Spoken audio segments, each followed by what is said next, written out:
Mais uma vez, bom dia a todos. Nós hoje vamos falar de um assunto bastante interessante, que é a pintura anticorrosiva. E, para começar, eu vou contextualizar a importância da pintura anticorrosiva. Nós sabemos que no Brasil ainda se perde uma quantidade muito elevada de equipamentos e estruturas por falta de manutenção. E até, além da falta de manutenção, até mesmo quando ela é feita por erros de especificação técnica ou uso incorreto do tipo de revestimento escolhido.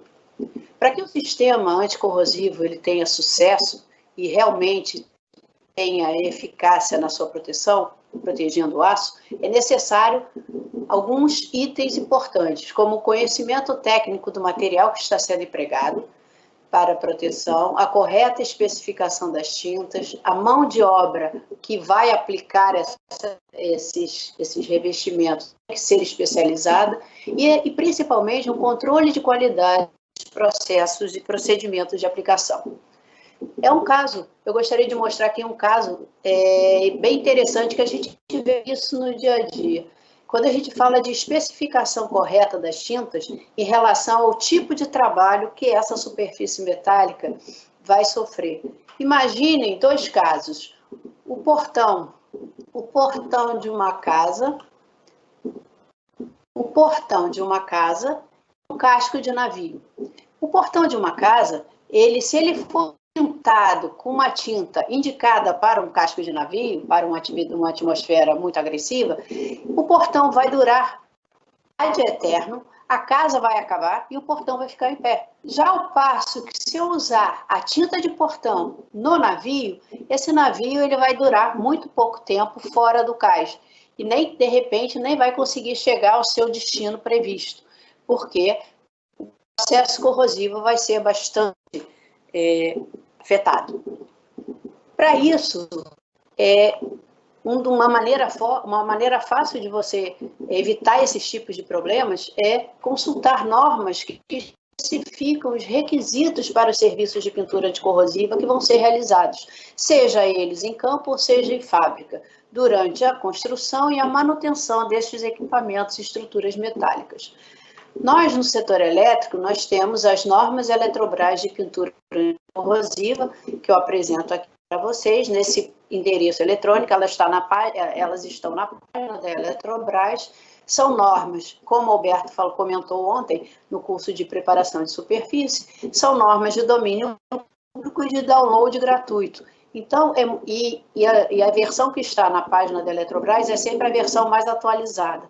Portanto, é sempre importante, ao se especificar um esquema de pintura, um serviço de pintura anticorrosiva, que essas normas sejam consultadas. Normas afins também relativas aos produtos que vão ser utilizados. Com isso, Cristina, sim. Você pode segurar o seu microfone um pouquinho mais perto, porque o áudio picotando um pouco. Está baixo? Melhorou? Não, o áudio está picotando um pouco. Tá bom. Ok, melhorou? Obrigado. Melhorou. Ok, desculpe. Então, nós vamos começar falando sobre as tintas anticorrosivas. Nós vamos entender como elas são constituídas, o tipo de classificação que elas possuem, vamos entender o que são os esquemas de pintura, os seus mecanismos de proteção e vamos falar um pouco sobre o controle de qualidade desses materiais. Muito bem.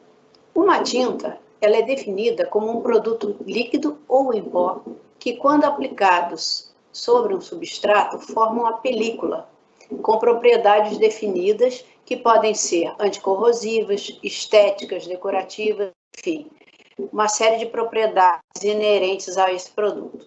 E a tinta, ela na verdade, ela é um conjunto de 4 grandes grupos de substâncias químicas que constituem a sua formulação. E esses grupos são a resina, o veículo, a resina é o principal constituinte de uma tinta, é ela que vai dar todas as propriedades que a sua tinta vai ter, os pigmentos, os solventes e os aditivos. Mas vamos entender o que vem a ser cada um desses grupos que constituem uma formulação de tinta. A resina, também chamada de veículo ou ligante, ela possui uma importância muito grande na formação da película, porque é o componente que caracteriza essa tinta e responde pela maioria das propriedades físico-químicas. A maioria das tintas, elas possuem a classificação da resina que as compõe. Ela é chamada veículo ligante porque a tinta, a formulação de uma tinta, ela é feita por dispersão. Então, é na resina líquida ou resina sólida que você vai ter a dispersão dos demais componentes da formulação. O segundo grande grupo constituinte de uma tinta são os pigmentos. Esses pigmentos, eles são classificados como partículas sólidas, finamente divididas, geralmente insolúveis no veículo, no caso na resina, que são utilizados para obter uma série de objetivos, tais como cor, opacidade, impermeabilidade, proteção anticorrosiva e melhoria das características físicas da película.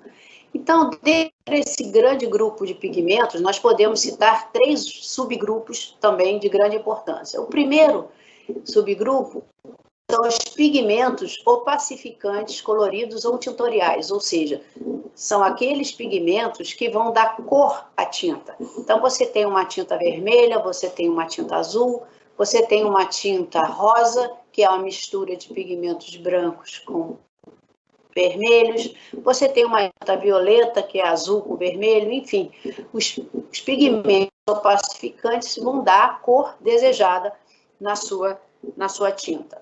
O segundo grande grupo, e aqui mais voltado para a nossa pintura anticorrosiva, são os chamados pigmentos anticorrosivos, aqueles que têm propriedades protetoras, né? Aqueles que vão dar à sua tinta uma característica a mais de proteção anticorrosiva.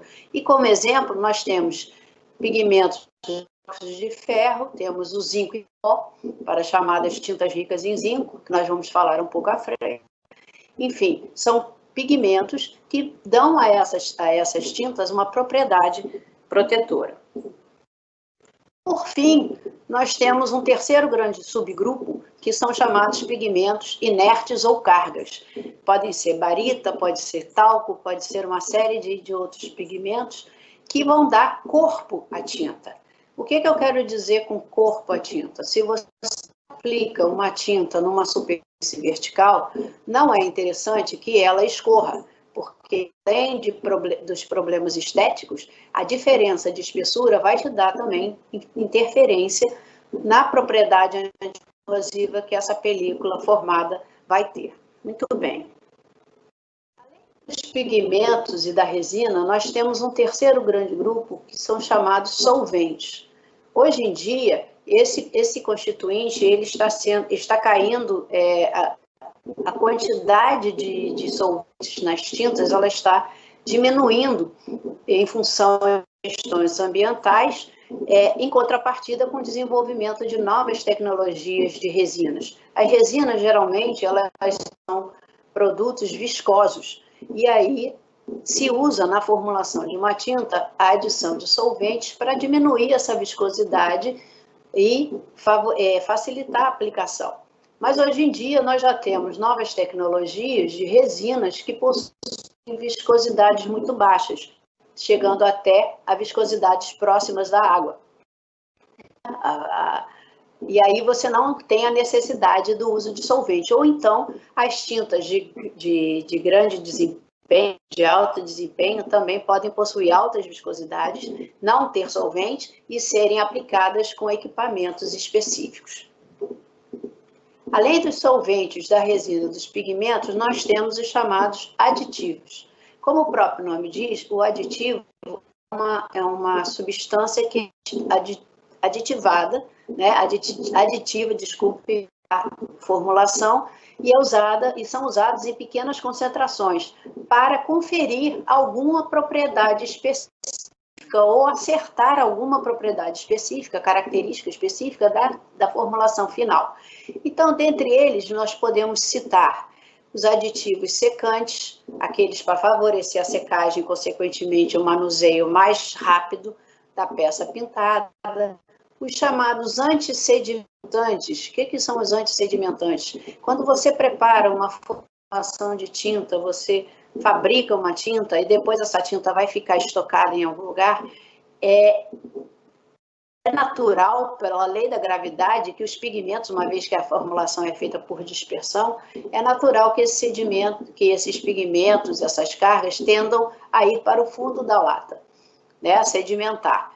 Acontece que se você adicionar esses antissedimentantes, você, no momento do uso, que precisar utilizar essa tinta que está com certo sedimento, você faz uma agitação, uma homogeneização e você recupera a forma inicial da tinta.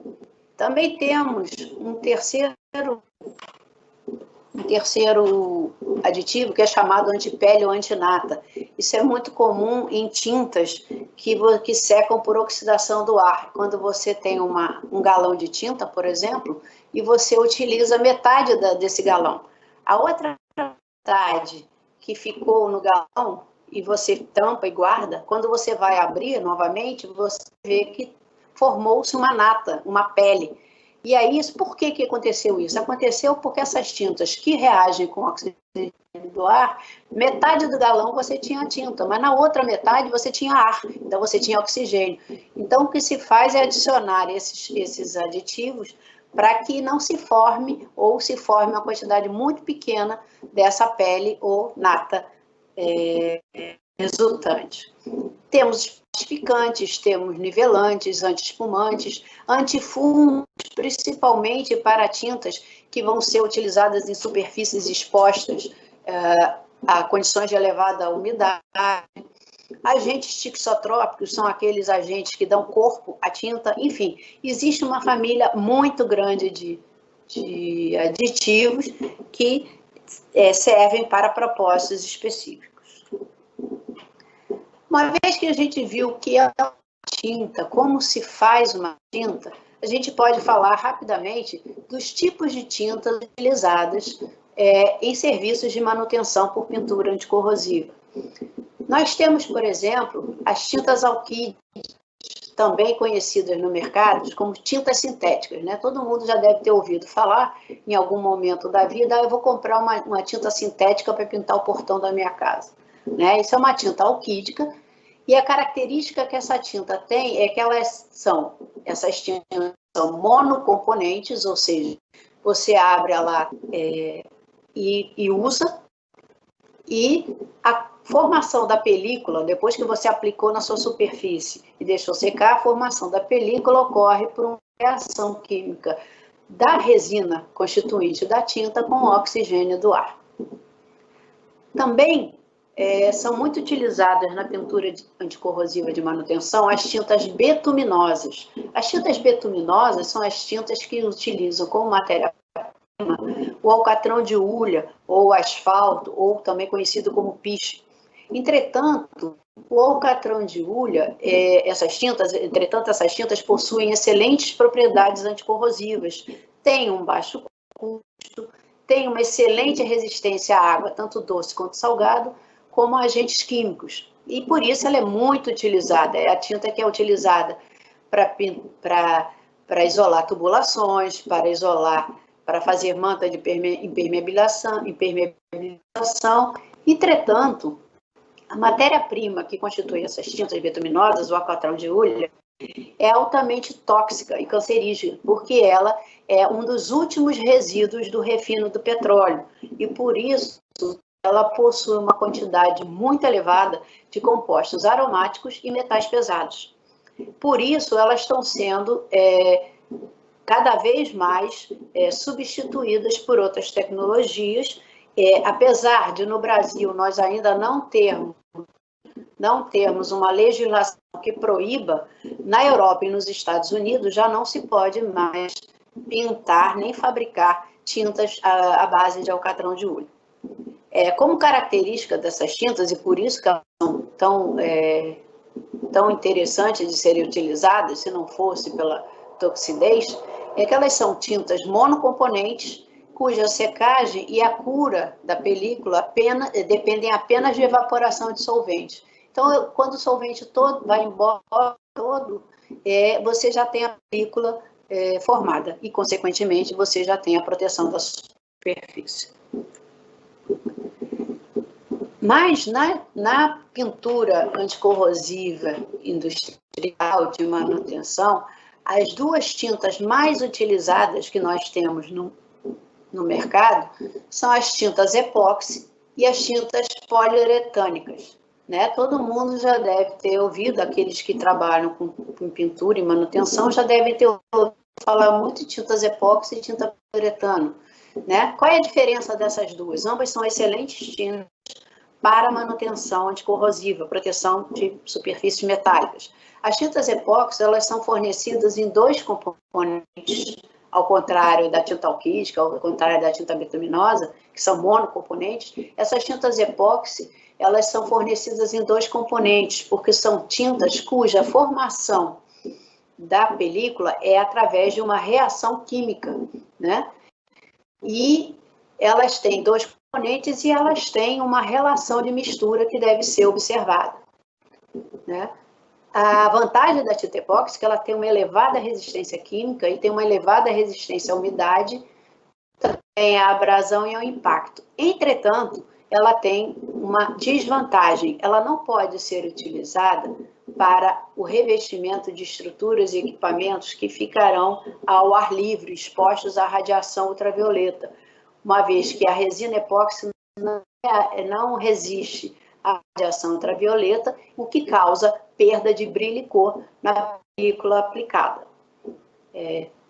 Já as tintas poliuretânicas são fornecidas também em dois componentes, são tintas de reação química, né? E possuem um alto desempenho anticorrosivo pela alta resistência a agentes químicos, resistência à abrasão e também aos raios ultravioleta.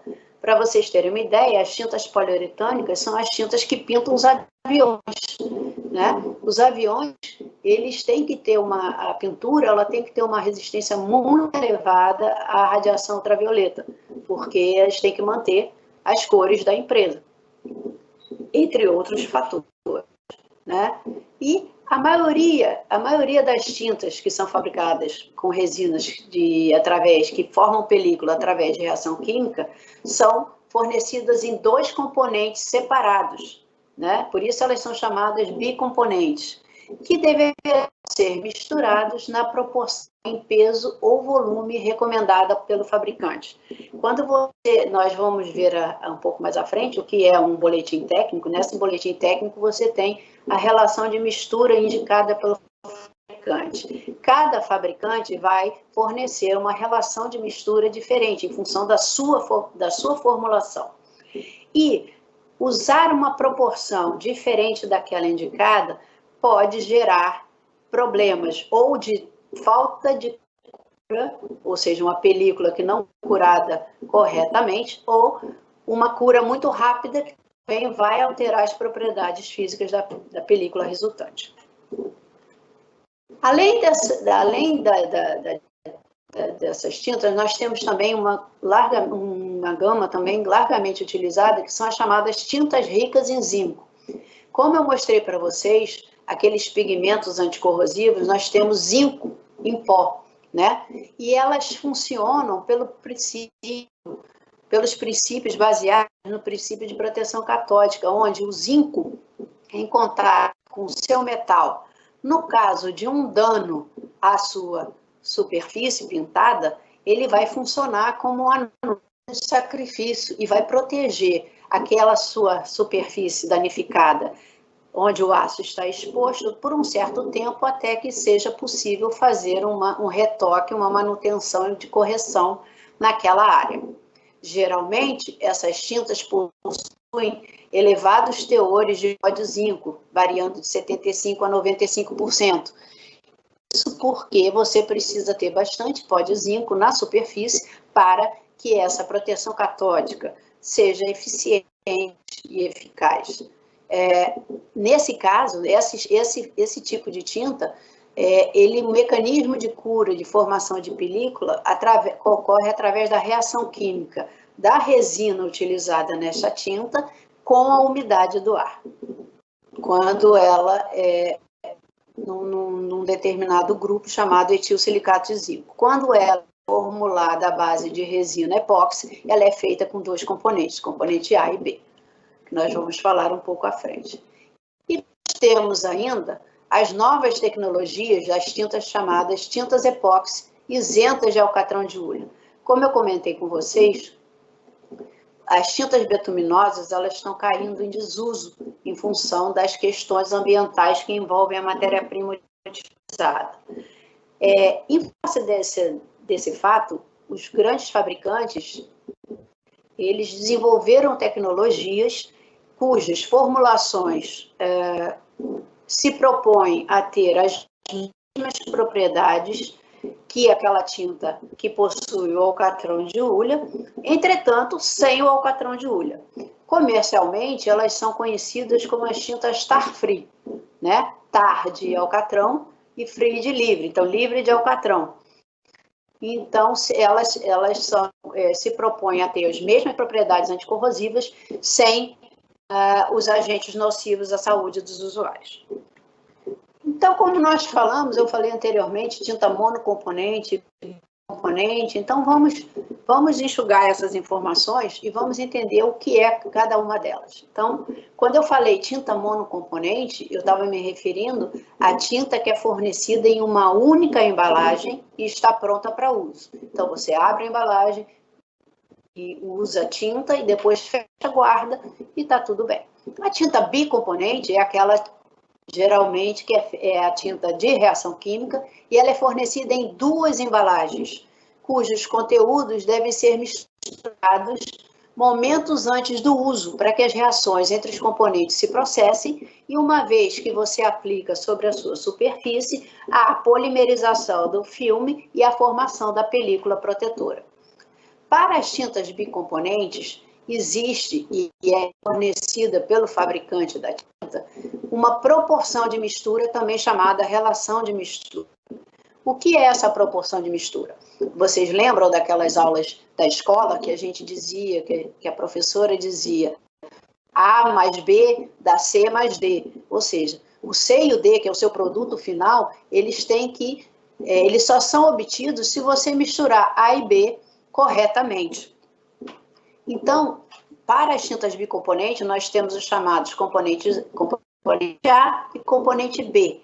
E cada componente contém as resinas reativas em proporções estequiométricas dadas pela formulação dos fabricantes, dadas pelas características das resinas utilizadas, que devem ser respeitadas, porque a falta ou excesso de um desses reagentes pode produzir uma tinta com propriedades diferentes daquela que foi idealizada, do tipo uma tinta que não seca, uma tinta que se torna rígida demais e quebra e craqueia e abre caminho para o processo corrosivo, enfim, uma série de problemas que podem surgir da mistura inadequada dos componentes. Ou você usar somente um componente, você não vai ter a formação da película, enfim, uma série de problemas que você pode obter. No caso específico das tintas epóxi, que são tintas bicomponentes, uma vez que você faz a mistura do componente A e B na relação correta, você deve aguardar 10 a 15 minutos antes da aplicação.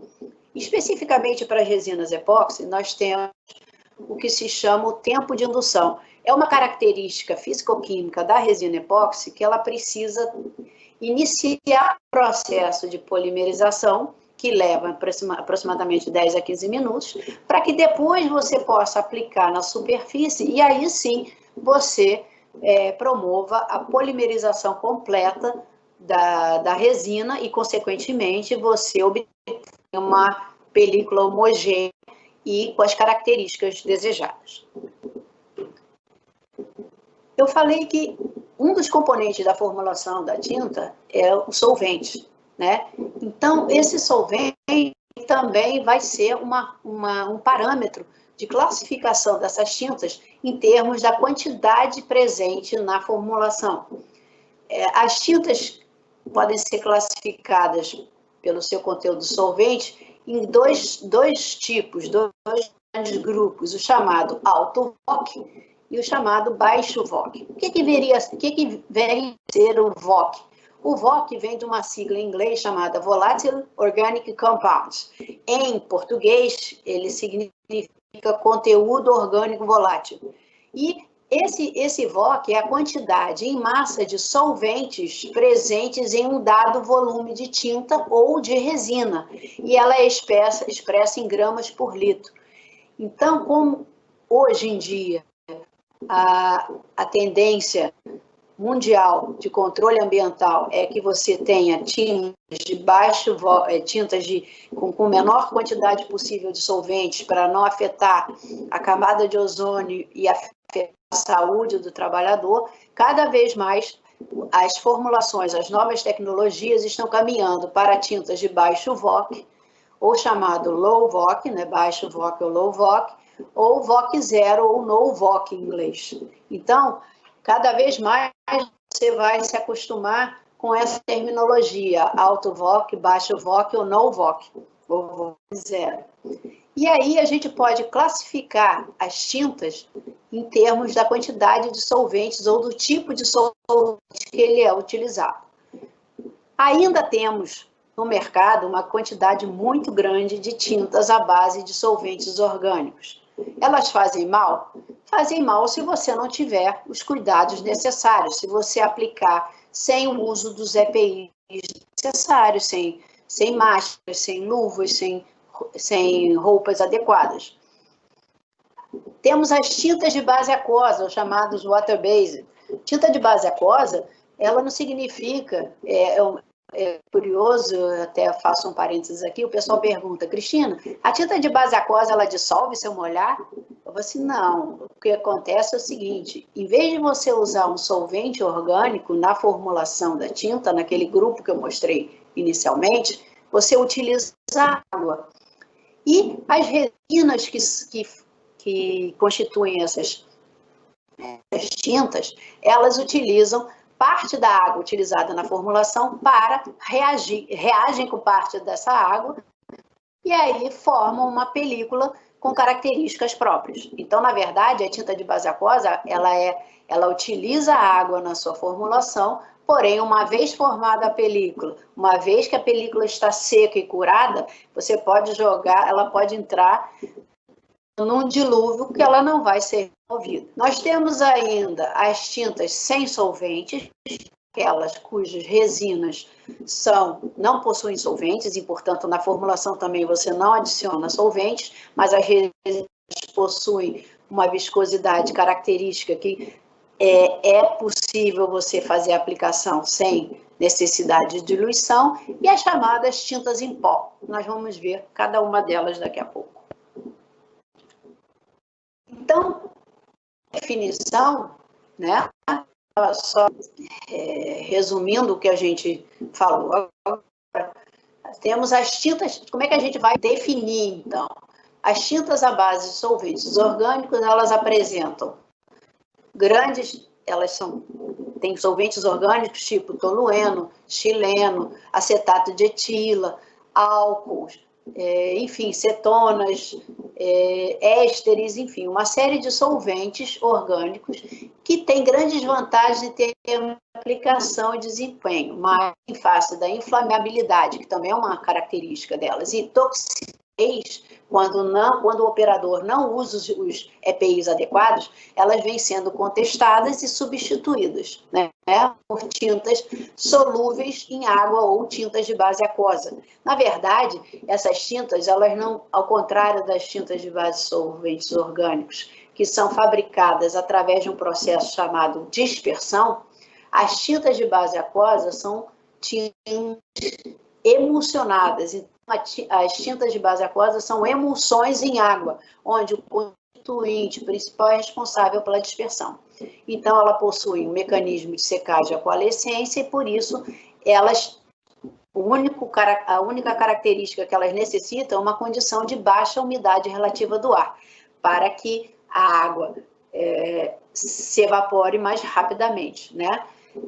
Na verdade, as tintas de base aquosa, elas não são totalmente sem solventes orgânicos. Elas precisam de pequena quantidade, no menos de 5% da formulação, do solvente orgânico coalescedor, para dar estabilidade na emulsão das tintas na água.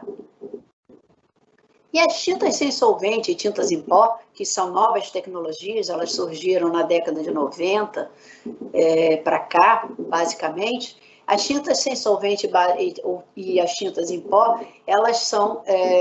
as tintas sem solvente, elas podem ser aplicadas tanto a trincha, a rolha e a pistola. Elas têm uma certa restrição em termos de aplicabilidade. E, para isso, por serem tintas com alta viscosidade, elas precisam de equipamentos mais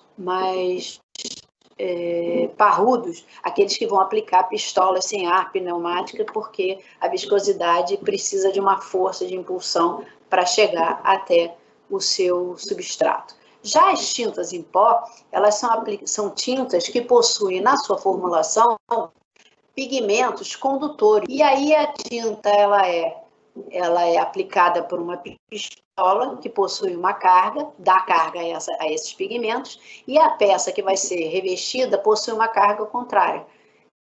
E aí essas tintas elas vão ser atraídas eletrostaticamente, e depois que essa pintura em pó está aderida eletrostaticamente na superfície, ela passa vai a uma estufa em que ela é fundida na superfície.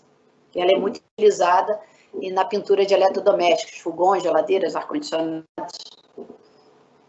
Muito bem, entendemos o que é uma tinta, entendemos como ela é produzida, quais são os componentes importantes, né, dessa formulação e a função de cada um. Entretanto, quando nós conversamos e falamos sobre pintura anticorrosiva, nós não falamos apenas de uma tinta. Nós estamos falando de um esquema de pintura. Geralmente, quando você faz uma proteção anticorrosiva por pintura, você utiliza uma, duas ou até 3 tintas diferentes ou camadas de tintas diferentes. E esse esquema de pintura, com base na norma de pintura industrial terminologia, a ABNT-NBR 15156, ele define o esquema de pintura como um conjunto de operações realizadas para aplicação de um revestimento à base de tintas. Então, além das tintas que vão ser aplicadas, a gente vai ter uma série de outros procedimentos dentro do qual se especificam os detalhes técnicos envolvidos no trabalho. Como vocês podem perceber, a pintura anticorrosiva, ela demanda uma série de cuidados que não basta você abrir a lata, colocar a trincha dentro da lata, aplicar na superfície e ir embora. Você tem que ter uma série de cuidados e conhecimento acerca do seu processo. E que tipo de parâmetros a gente tem que se preocupar?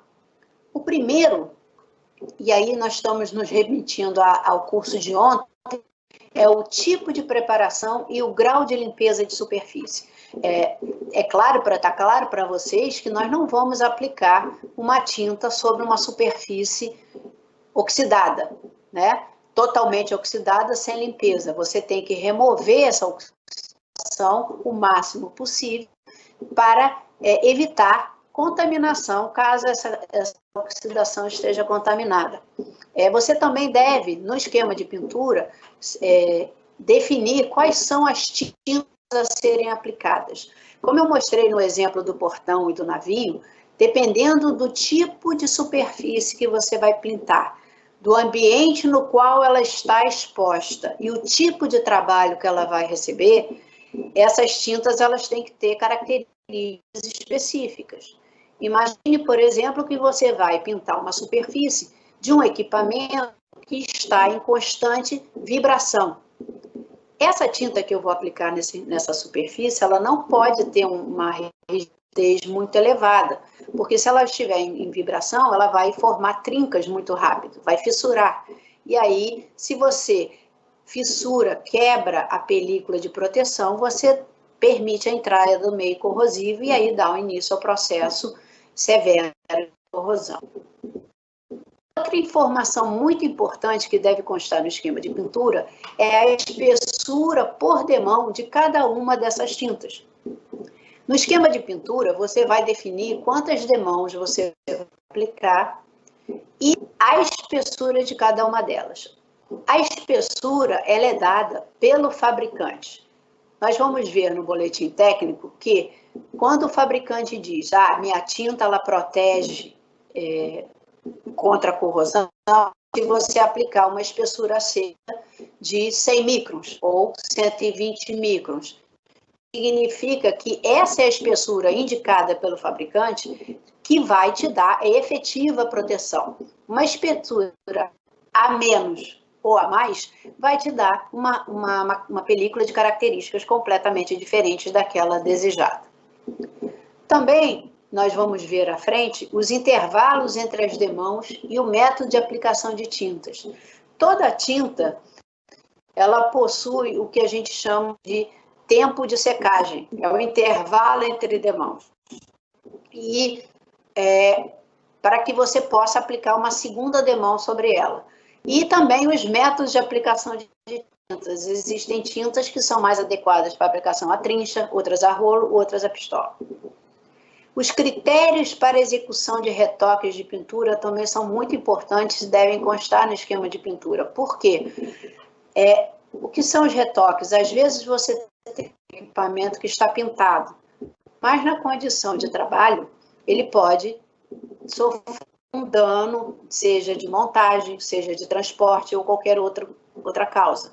Então, para isso, para que não se instale prematuramente um processo de corrosão, é necessário fazer um retoque antes de colocá-lo em operação. Também são feitos ensaios de controle de qualidade durante a pintura e durante o processo de aplicação dessas tintas.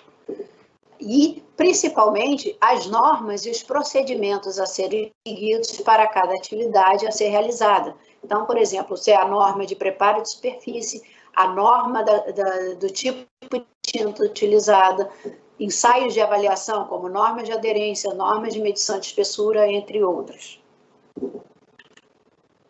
Bom, eu falei para vocês que, geralmente, quando a gente vai revestir uma superfície metálica, por pintura anticorrosiva, nós não usamos somente uma demão de tinta, nós usamos pelo menos 2 ou 3 que constituem o esquema de pintura.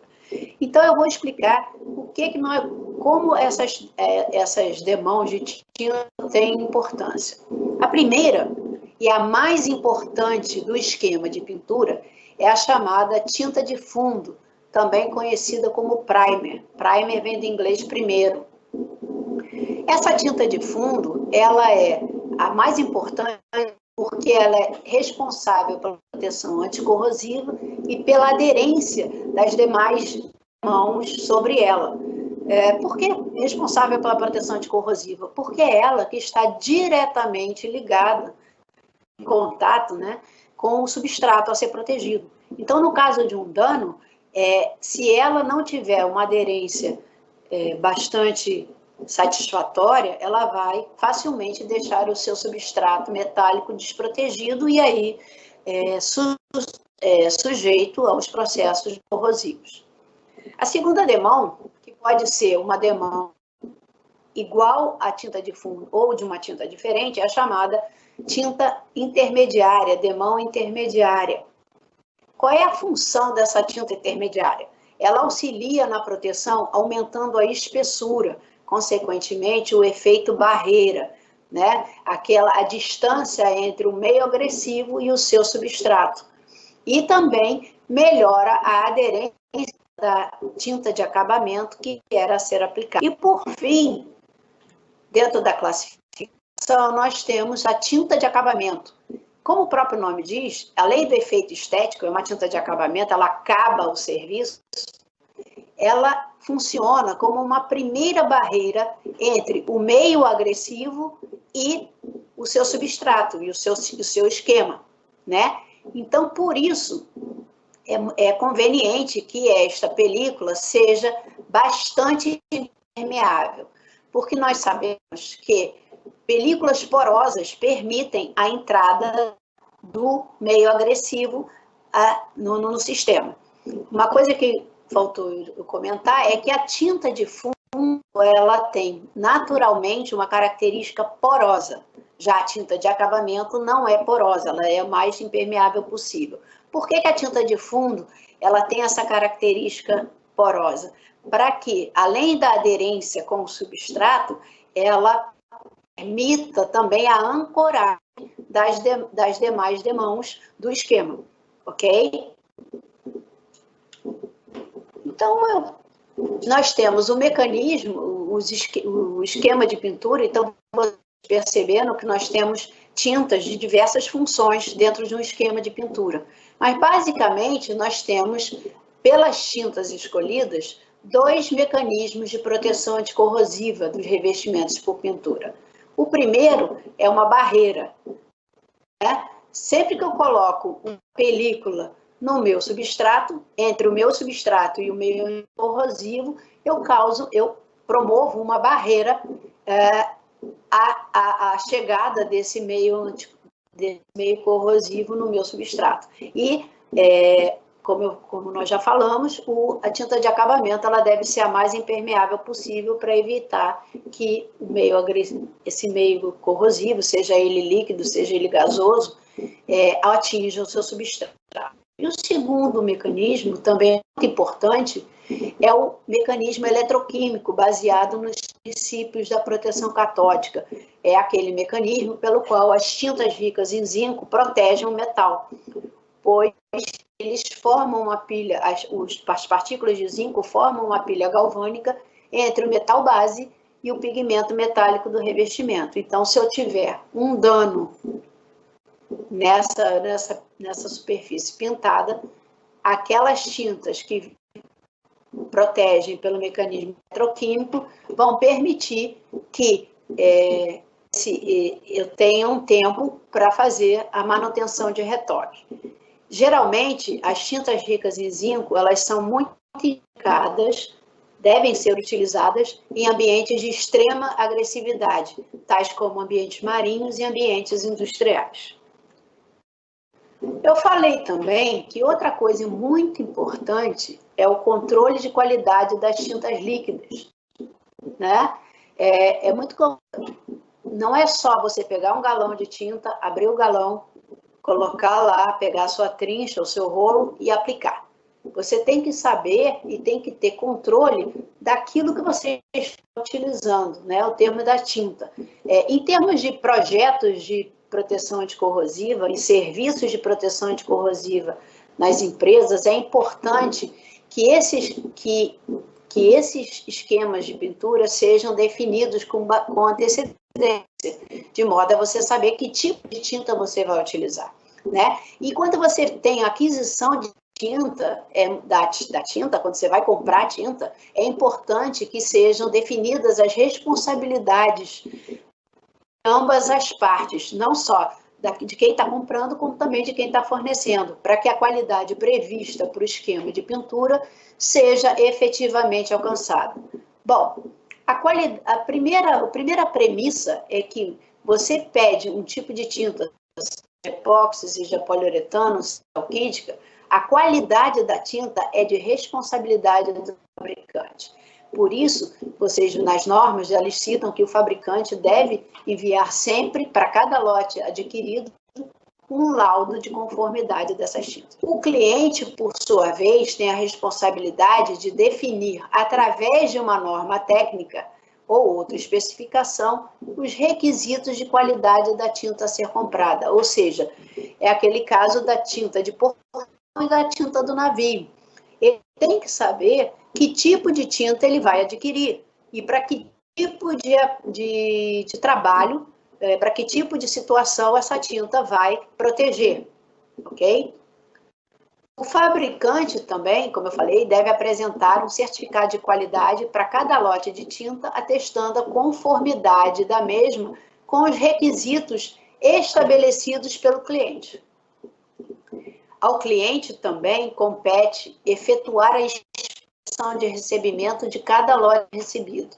Então, se o cliente especifica uma tinta epóxi para pintar a sua estrutura, o seu equipamento, e o fabricante enviou uma tinta betuminosa, por exemplo, se o cliente não conferir, e não tiver um controle, ele vai abrir a lata e vai pintar de tinta betuminosa, quando ele deveria pintar de tinta epóxi ou tinta de poliuretano, conforme foi estabelecido. Então, ele deve inspecionar o recebimento, né? E essa inspeção de recebimento não é só o tipo de tinta, é se as embalagens estão comprometidas, se por acaso ele especificar uma cor, se a cor também vai ser, se está de acordo, enfim, uma série de informações que o cliente passa para o fabricante, mas que ele deve conferir se o fabricante atendeu ao pedido. E a responsabilidade, principalmente, isso aqui é muito importante, a responsabilidade pelo controle de qualidade da aplicação é do aplicador, porque você pode ter a melhor tinta do mercado, você pode ter a melhor tecnologia, mas se o aplicador não fizer um trabalho de qualidade, usar equipamentos inadequados, usar a diluição inadequada, usar a relação de mistura errada, você vai ter comprometimento da sua película formada, da sua tinta formada, sua tinta seca.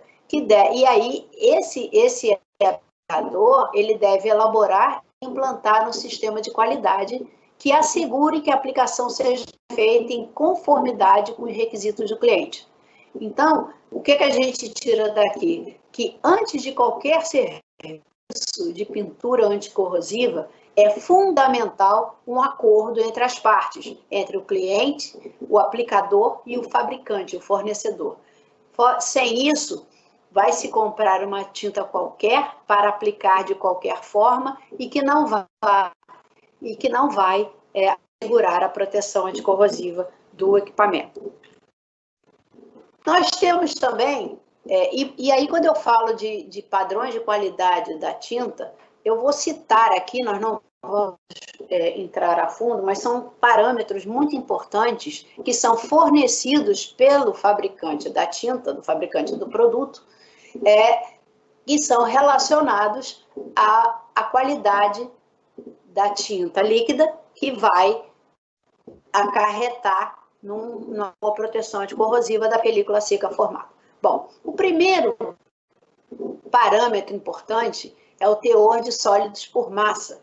O que é isso? Corresponde à fração de tinta que fica na película seca após a evaporação das substâncias voláteis, dos solventes, e é expressa em porcentagem, né? Ou seja, você aplica a tinta úmida, porém, depois que o solvente evapora, você fica com a película seca, você fica com os sólidos da formulação, ok? É a mesma coisa. Então, se você comprar uma tinta com muitos solventes, você vai ficar com uma quantidade de sólidos pequena na sua superfície. A sua película vai ter uma quantidade de sólidos pequena. Outro parâmetro muito importante, a gente chama que é o teor de sólidos agora por volume, né? E ele aí é a quantidade em volume de material sólido que fica na película de tinta, também a partir da evaporação dos voláteis. São duas formas de medir, de avaliar a quantidade de material sólido que fica sobre o seu substrato. Esse teor de sólidos por volume, ele é um parâmetro importante para verificar o rendimento e o custo de uma tinta, que ele é expresso em porcentagem. Vocês sabem que nós, quando compramos uma tinta, nós compramos em volume. Nós compramos um galão, que são 3,6 litros, nós compramos em baldes, 18 litros. E então, esse parâmetro ele é muito importante, porque ele vai, por relações matemáticas, dar diretamente o rendimento e o custo dessa tinta. E aí como é que qual é a correlação que eu vou ter com o rendimento? O rendimento, ele é definido como a quantidade diária que você cobre com um determinado volume de tinta. Então, quanto maior a área que ele cobrir com o mesmo volume de tinta, maior vai ser o rendimento, e aí, em função do custo, acaba tendo influência nesse rendimento, por causa desse rendimento. Então, a importância dos sólidos por volume, em linhas gerais, ele está diretamente ligado ao cálculo do rendimento teórico da tinta, que é ligado aos sólidos por volume e à espessura seca, nós vamos falar um pouquinho à frente, e também o cálculo da espessura úmida desejada que você vai aplicar para obter a espessura seca desejada. Quando eu falei do esquema de pintura, eu falei da definição da espessura final que você deve ter após a cura da película de tinta, né? Então, só que quando você tem a tinta líquida, e aí você quer saber o quanto você vai ter de espessura da película seca depois da evaporação do solvente, é utilizando esse parâmetro sólidos por volume. Então, pela relação matemática, você chega ao quanto de película úmida você tem que aplicar para obter uma dada película seca. Nós vamos falar sobre isso um pouco mais à frente. Então, olha só, foi mais rápido do que a gente esperava. O cálculo da espessura de filme úmido, o cálculo da película úmida, ela vai estar diretamente ligada à quantidade de sólidos por volume, né? É um ponto importante porque ele vai estar diretamente relacionado ao quanto de tinta você vai gastar para cobrir aquela sua superfície. Então, existem dois cálculos de espessura úmida que você pode usar para uma tinta sem diluição e uma tinta com diluição. A tinta sem diluição, é uma conta direta em que para você saber quanto de espessura úmida você tem que aplicar, você coloca a espessura seca desejada,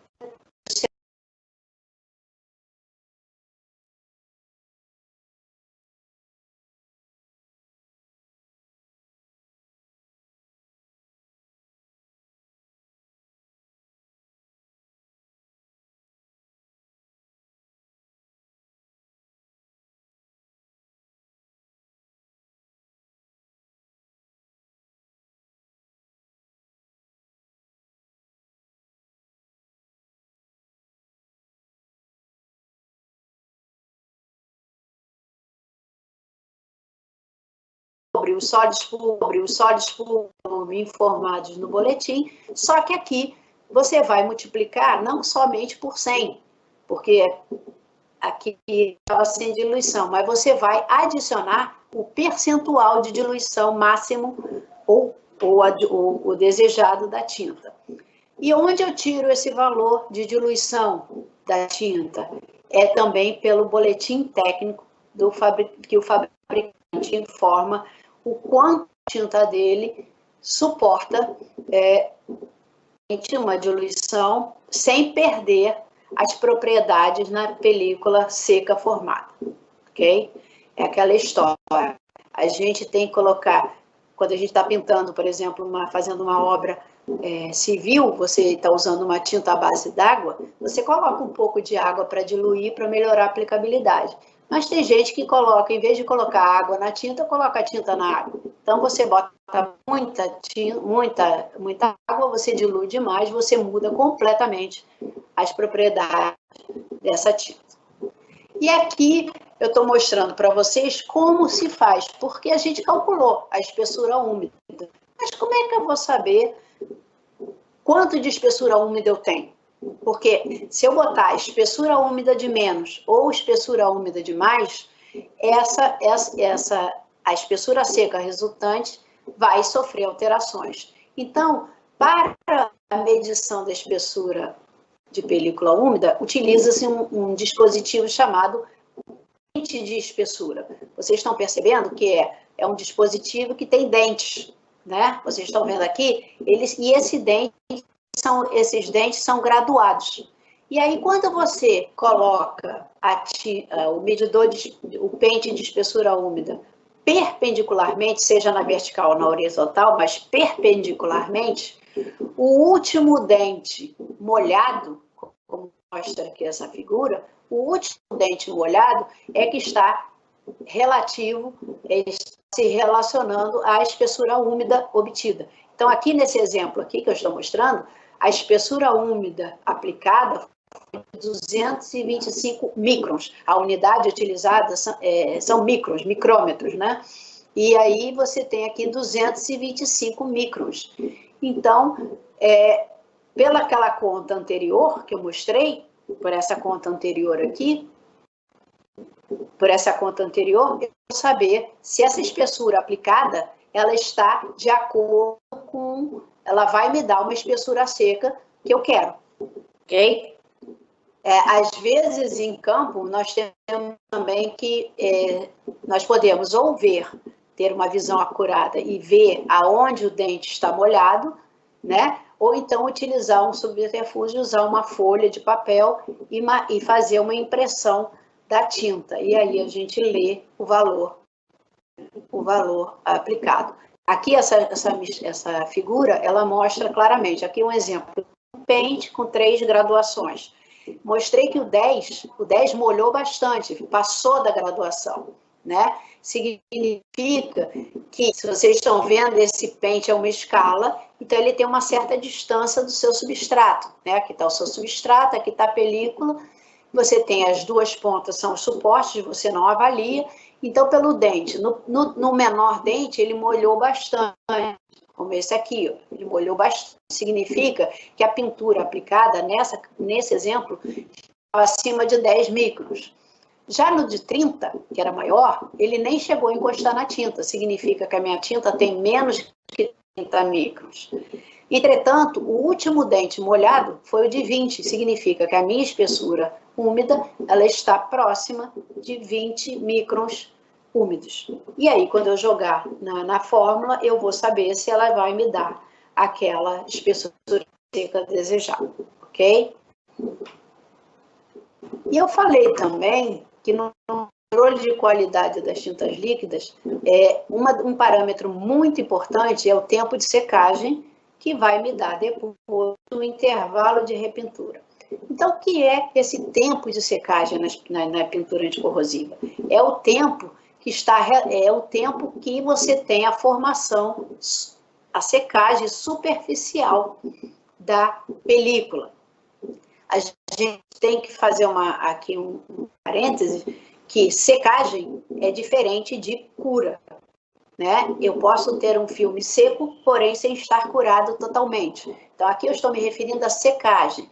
E aí eu tenho 4 itens, 4 graus de secagem que a gente tem que avaliar. Todos esses graus de secagem, eles são regidos por normas, tá? Então, para quem tiver dúvidas, essas normas são normas ABNT, elas estão disponíveis, então você pode procurar pelas essas normas de secagem.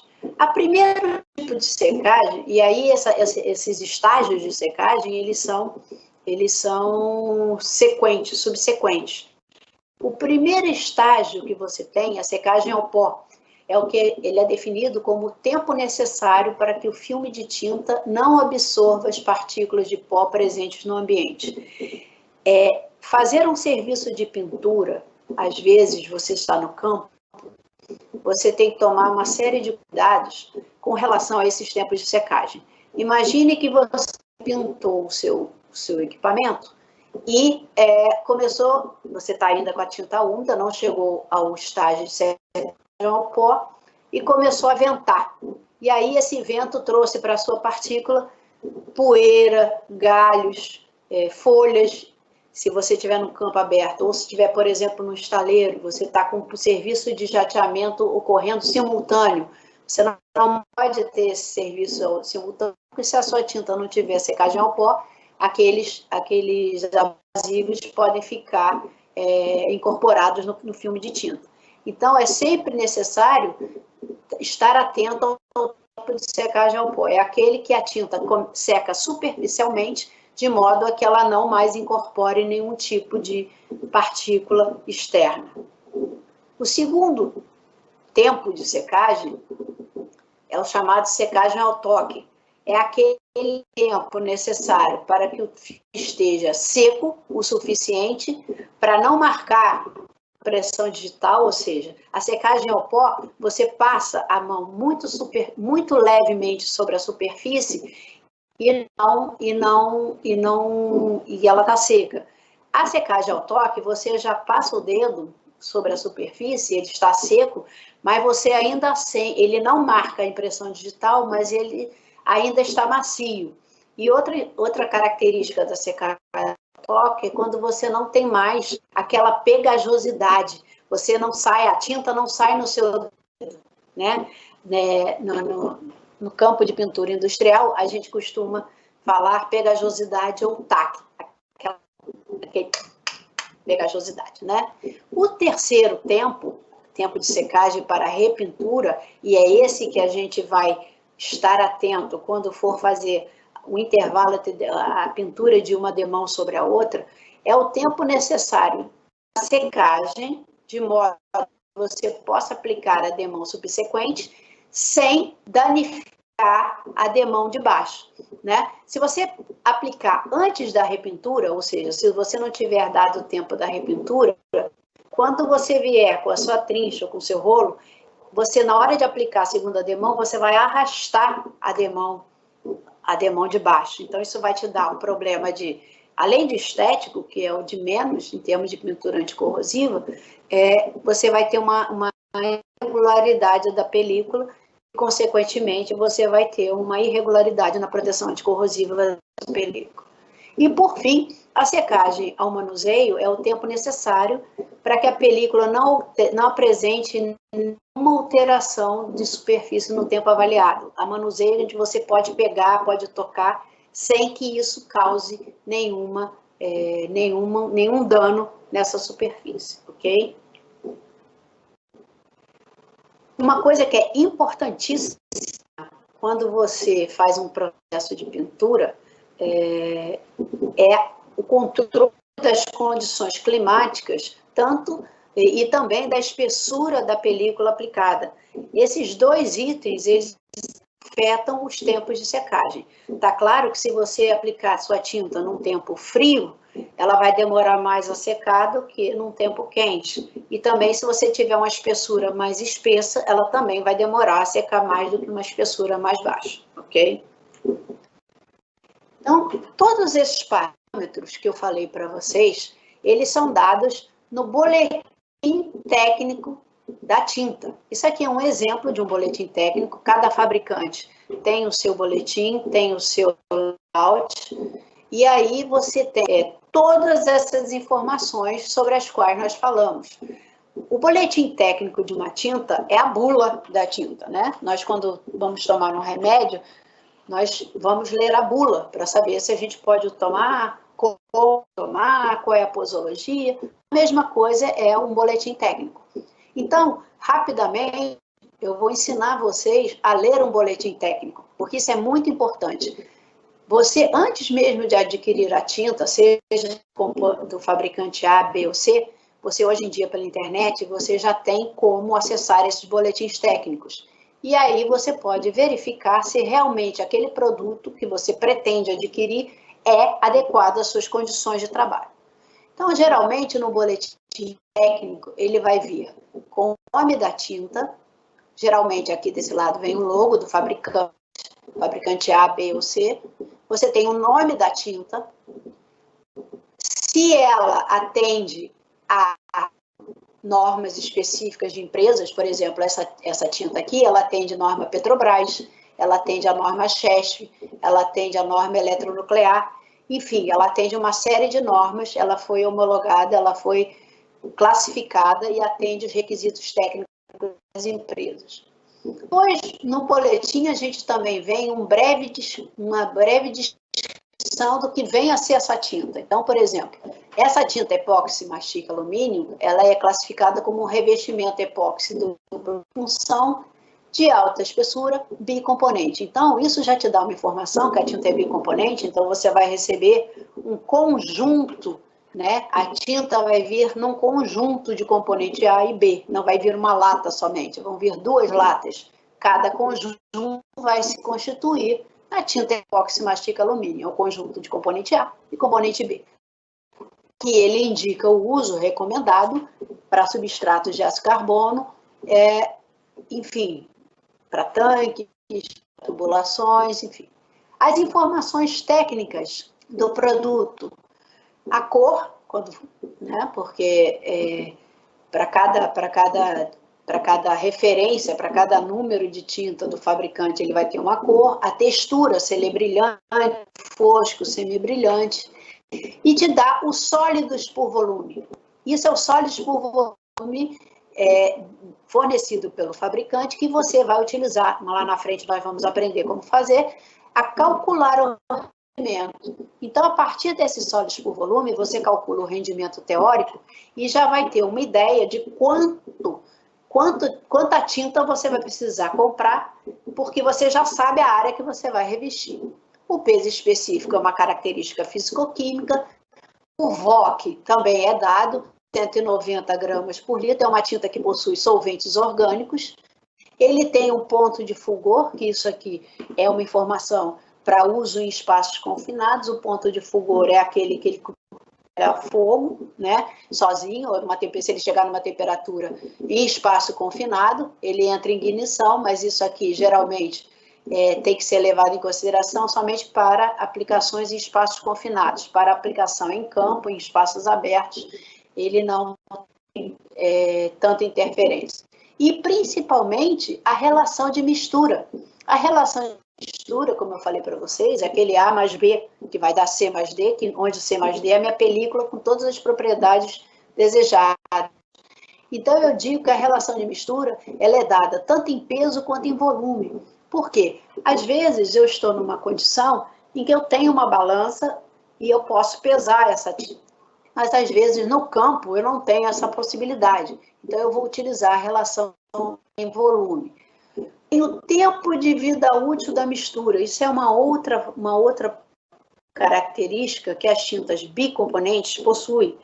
Elas têm uma tinta, quando ela vai polimerizar e começa a endurecer e formar película, ela começa pelo processo de gelificação. A polimerização começa pela gelificação e daí ela vai endurecendo até formar o polímero completo e a película dura, formada sobre o meu substrato. Então, essa reação de A mais B significa que ela tem uma vida útil, ou seja, é o tempo em que ele começa, que eu posso utilizar a tinta sem alteração da sua forma, e ela ainda vai me dar as propriedades. Significa que, no caso dessa tinta, eu tenho 6 horas. Se eu misturar a tinta depois de 6 horas, eu não vou conseguir mais aplicar essa tinta. Ela já vai começar a endurecer, já vai começar a gelificar, e aí eu vou perder o meu material. Então, a vida útil da mistura é um parâmetro extremamente importante para que você tenha produtividade. E, enfim, o rendimento teórico e uma série de outras informações inerentes ao produto. Então, como eu falei, se eu tenho tintas bicomponentes, eu tenho que ter a mistura, a homogeneização e a diluição dessas tintas. Então, a homogeneização das tintas é muito importante para que todos os seus componentes fiquem uniformes em condição de uso. Antes de fazer a mistura A mais B, eu tenho que homogeneizar cada um dos seus componentes, para que eu garanta que todos eles estão dispersos de forma homogênea. Também deve ser feita no recipiente original da tinta, admitindo que parte pode ser retirada para facilitar a homogeneização. Em algumas situações, em função da característica da tinta e do processo, torna-se necessário efetuar uma diluição antes da aplicação, para ajuste de viscosidade. Então, essa diluição ela é dada pelo fabricante, ela é dada no boletim técnico. Também no que diz respeito às tintas bicomponentes, são válidas essas diluições. Então, também essas diluições elas têm que ser feitas depois da mistura. Você faz A mais B na relação correta e depois você faz a diluição necessária. E, por fim, é que a mistura e a diluição das tintas seja feita imediatamente antes da aplicação, observando-se o tempo de indução, no caso das tintas epóxi, e o tempo de vida útil da mistura. O que eu quero dizer com isso? Não adianta querer preparar a tinta no dia anterior para ganhar tempo no trabalho.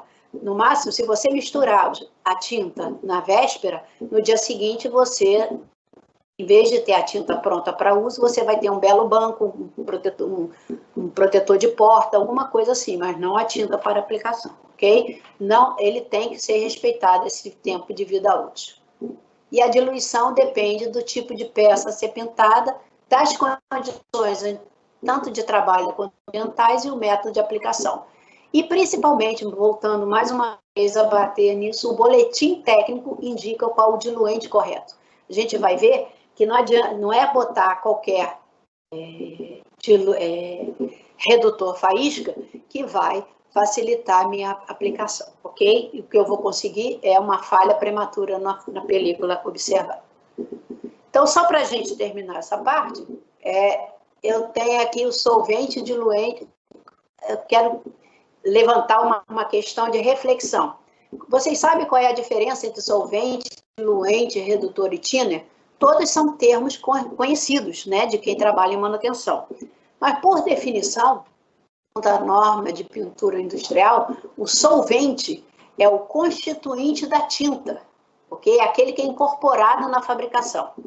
O diluente é aquele líquido volátil usado para reduzir a viscosidade.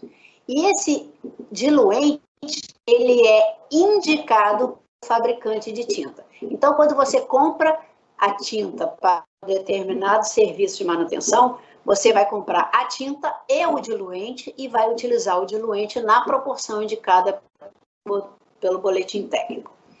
Por outro lado, o thinner, todo mundo ouve, né? O thinner de limpeza, é muito comum você usar thinner de limpeza no campo. Isso é um crime com a sua tinta. Você está matando as propriedades protetoras da sua tinta. O thinner, chamado thinner, é um thinner de limpeza. Ele é uma mistura de solventes que você não tem acesso a essa composição e que, na maioria das vezes, não é compatível com as resinas utilizadas na sua tinta. Quando você usa o diluente indicado pelo fabricante, o diluente ele é compatível com todos os componentes do seu produto. Já o thinner pode não ser. Ele pode talhar sua tinta, ele pode gerar bolhas, ele pode gerar uma série de defeitos que vão comprometer o seu revestimento. Geralmente o thinner, e por isso ele é chamado thinner de limpeza, ele é usado para remoção de tinta, óleos ou graxas, equipamentos, superfícies em geral. É limpeza, ok, gente? Por favor, nós nos nossos cursos, nós temos um mantra. Um deles é, nunca usarei thinner para dissolver, para diluir minha tinta. E quais as consequências do uso de um diluente não recomendado? Eu posso ter, se eu usar um solvente muito volátil, eu posso favorecer o aparecimento de bolhas, fervuras, casca de laranja, que é o alastramento, ou um overspray, uma pulverização a seco, onde a tinta já chega seca no substrato. Por outro lado, se eu usar um diluente que seja pouco volátil, ou seja, de secagem lenta, eu vou demorar muito a secar a minha tinta e posso ter a possibilidade de escorrimento em superfícies verticais. E também, quando eu uso um diluente não compatível com a minha tinta, um diluente de baixo poder de diluição, ele ocorre a separação entre as tintas, entre o diluente e a tinta. É o que a gente chama de talhar a tinta, né? Devido à incompatibilidade entre eles. Vamos dar uma pequena pausa para uma água e eu vou um intervalo de 1 minuto e nós já voltamos já. O segundo módulo que nós vamos apresentar, nós falamos sobre as características das tintas anticorrosivas agora nós vamos falar um pouco sobre os métodos de aplicação, sobre informações acerca da aplicação das tintas, ok? Vamos começar com os métodos de aplicação.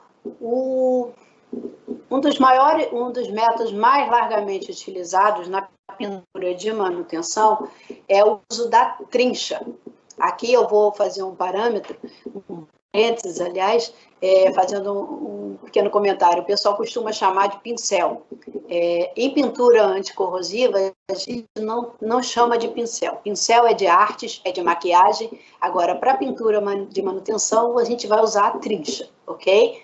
E a trincha, ela é indicada para pintura de peças pequenas, sejam elas de pequenas dimensões, tubulações, de pequeno diâmetro, e também regiões inacessíveis, tanto à pistola quanto ao rolo, né? E ela é usada também como pintura de reforço, de cordões de solda, cantos, arestas ou correção de escorrimento. A pintura de reforço, ela é definida quando você, para áreas que você precisa proteger e áreas mais sujeitas a tensões. Então, a gente usa a trincha, a gente já vai ver o que é uma pintura de reforço. Então, como a gente vai utilizar a trincha? Como nós vamos usar e molhar a trincha para a aplicação do trabalho de pintura anticorrosiva? A gente deve sempre utilizar ela, molhar a trincha, até 2/3 das cerdas. Aí vocês vão me dizer assim, mas o pintor que eu conheço, ele coloca a trincha toda na lata e depois fica escorrendo. Com certeza, porque se ele molha a parte metálica ou alguns até o cabo da trincha, você vai ter um escorrimento dessa tinta e vai te dar uma espessura úmida e irregular. Essa espessura úmida e irregular, consequentemente, vai te dar, além dos defeitos estéticos esperados, uma irregularidade de espessura e, consequentemente, uma falha na proteção anticorrosiva. Então, o que vem a ser essa pintura de reforço? É quando você, com a trincha, você dá uma demão extra de tinta nas áreas de soldas, de cantos, de arestas, que são áreas mais fragilizadas, são áreas concentradoras de tensão. Aqui vocês estão vendo aqui um exemplo de um aplicador que já está usando uma pistola, mas todos os cantos, as arestas, os vivos, as arestas, parafusos, porcas, soldas, já foram revestidas com a pintura de reforço, ok? Por que isso é importante? Por que a pintura de reforço é importante?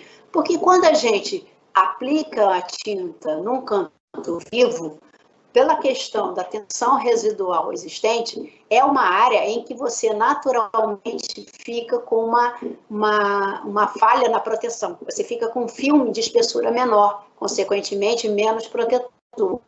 Quando você vem com a pintura de reforço, você aumenta essa barreira e protege as suas áreas. Isso é uma coisa que vocês devem ter sempre em mente, que o processo corrosivo, ele sempre vai começar em estruturas, principalmente de geometria complexa, em áreas geradoras de tensão. Então, em cantos, em quinas, em superfícies mal acabadas, em parafusos, em porcas. Então, se você dá essa sobreespessura, você está garantindo uma barreira a mais de proteção da sua estrutura. Outro método bastante utilizado é o rolo. Ele proporciona um rendimento em relação à trincha maior, porque ele tem uma área maior. Ele pode apresentar espessura variável, porque quando você vai com o rolo, quando você volta, você acaba tirando um pouco mais de tinta. Então, ele tem essa desvantagem de fornecer uma espessura final variável, além de um acabamento rugoso, um aspecto rugoso. Assim como a trincha, ele deve ser usado em demãos cruzadas. E aqui vale um comentário. Por que a gente deve ter a aplicação em demãos cruzadas? Não basta ser só numa direção. Porque se você fizer a aplicação, seja ele em rolo, seja ele em trincha, seja ele em pistola, somente num sentido, você não garante que toda a área estará coberta, estará pintada. Então, pode ser que em algum ponto tenha ficado um poro, um ponto sem revestimento, e ali pode ser que comece um processo corrosivo. Portanto, qualquer método de aplicação deve ser feito em demão cruzado. E aqui apenas nós temos vários exemplos de rolos que para cada um você tem, para cada tipo de tinta, para cada serviço você tem um tipo de rolo específico. ok? Aqui exemplos do uso do rolo, você pode ter prolongadores e fazer uma aplicação, seja num plano, numa superfície plana, ou em superfícies curvas, né? Em tubulações.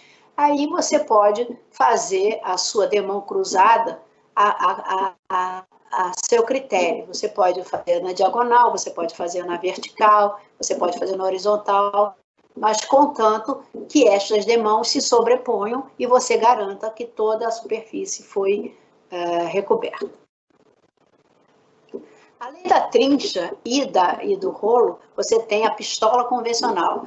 Essa pistola, ela usa ar comprimido para projetar a tinta e ela pode ser o que a gente conhece no campo como pistola de caneco.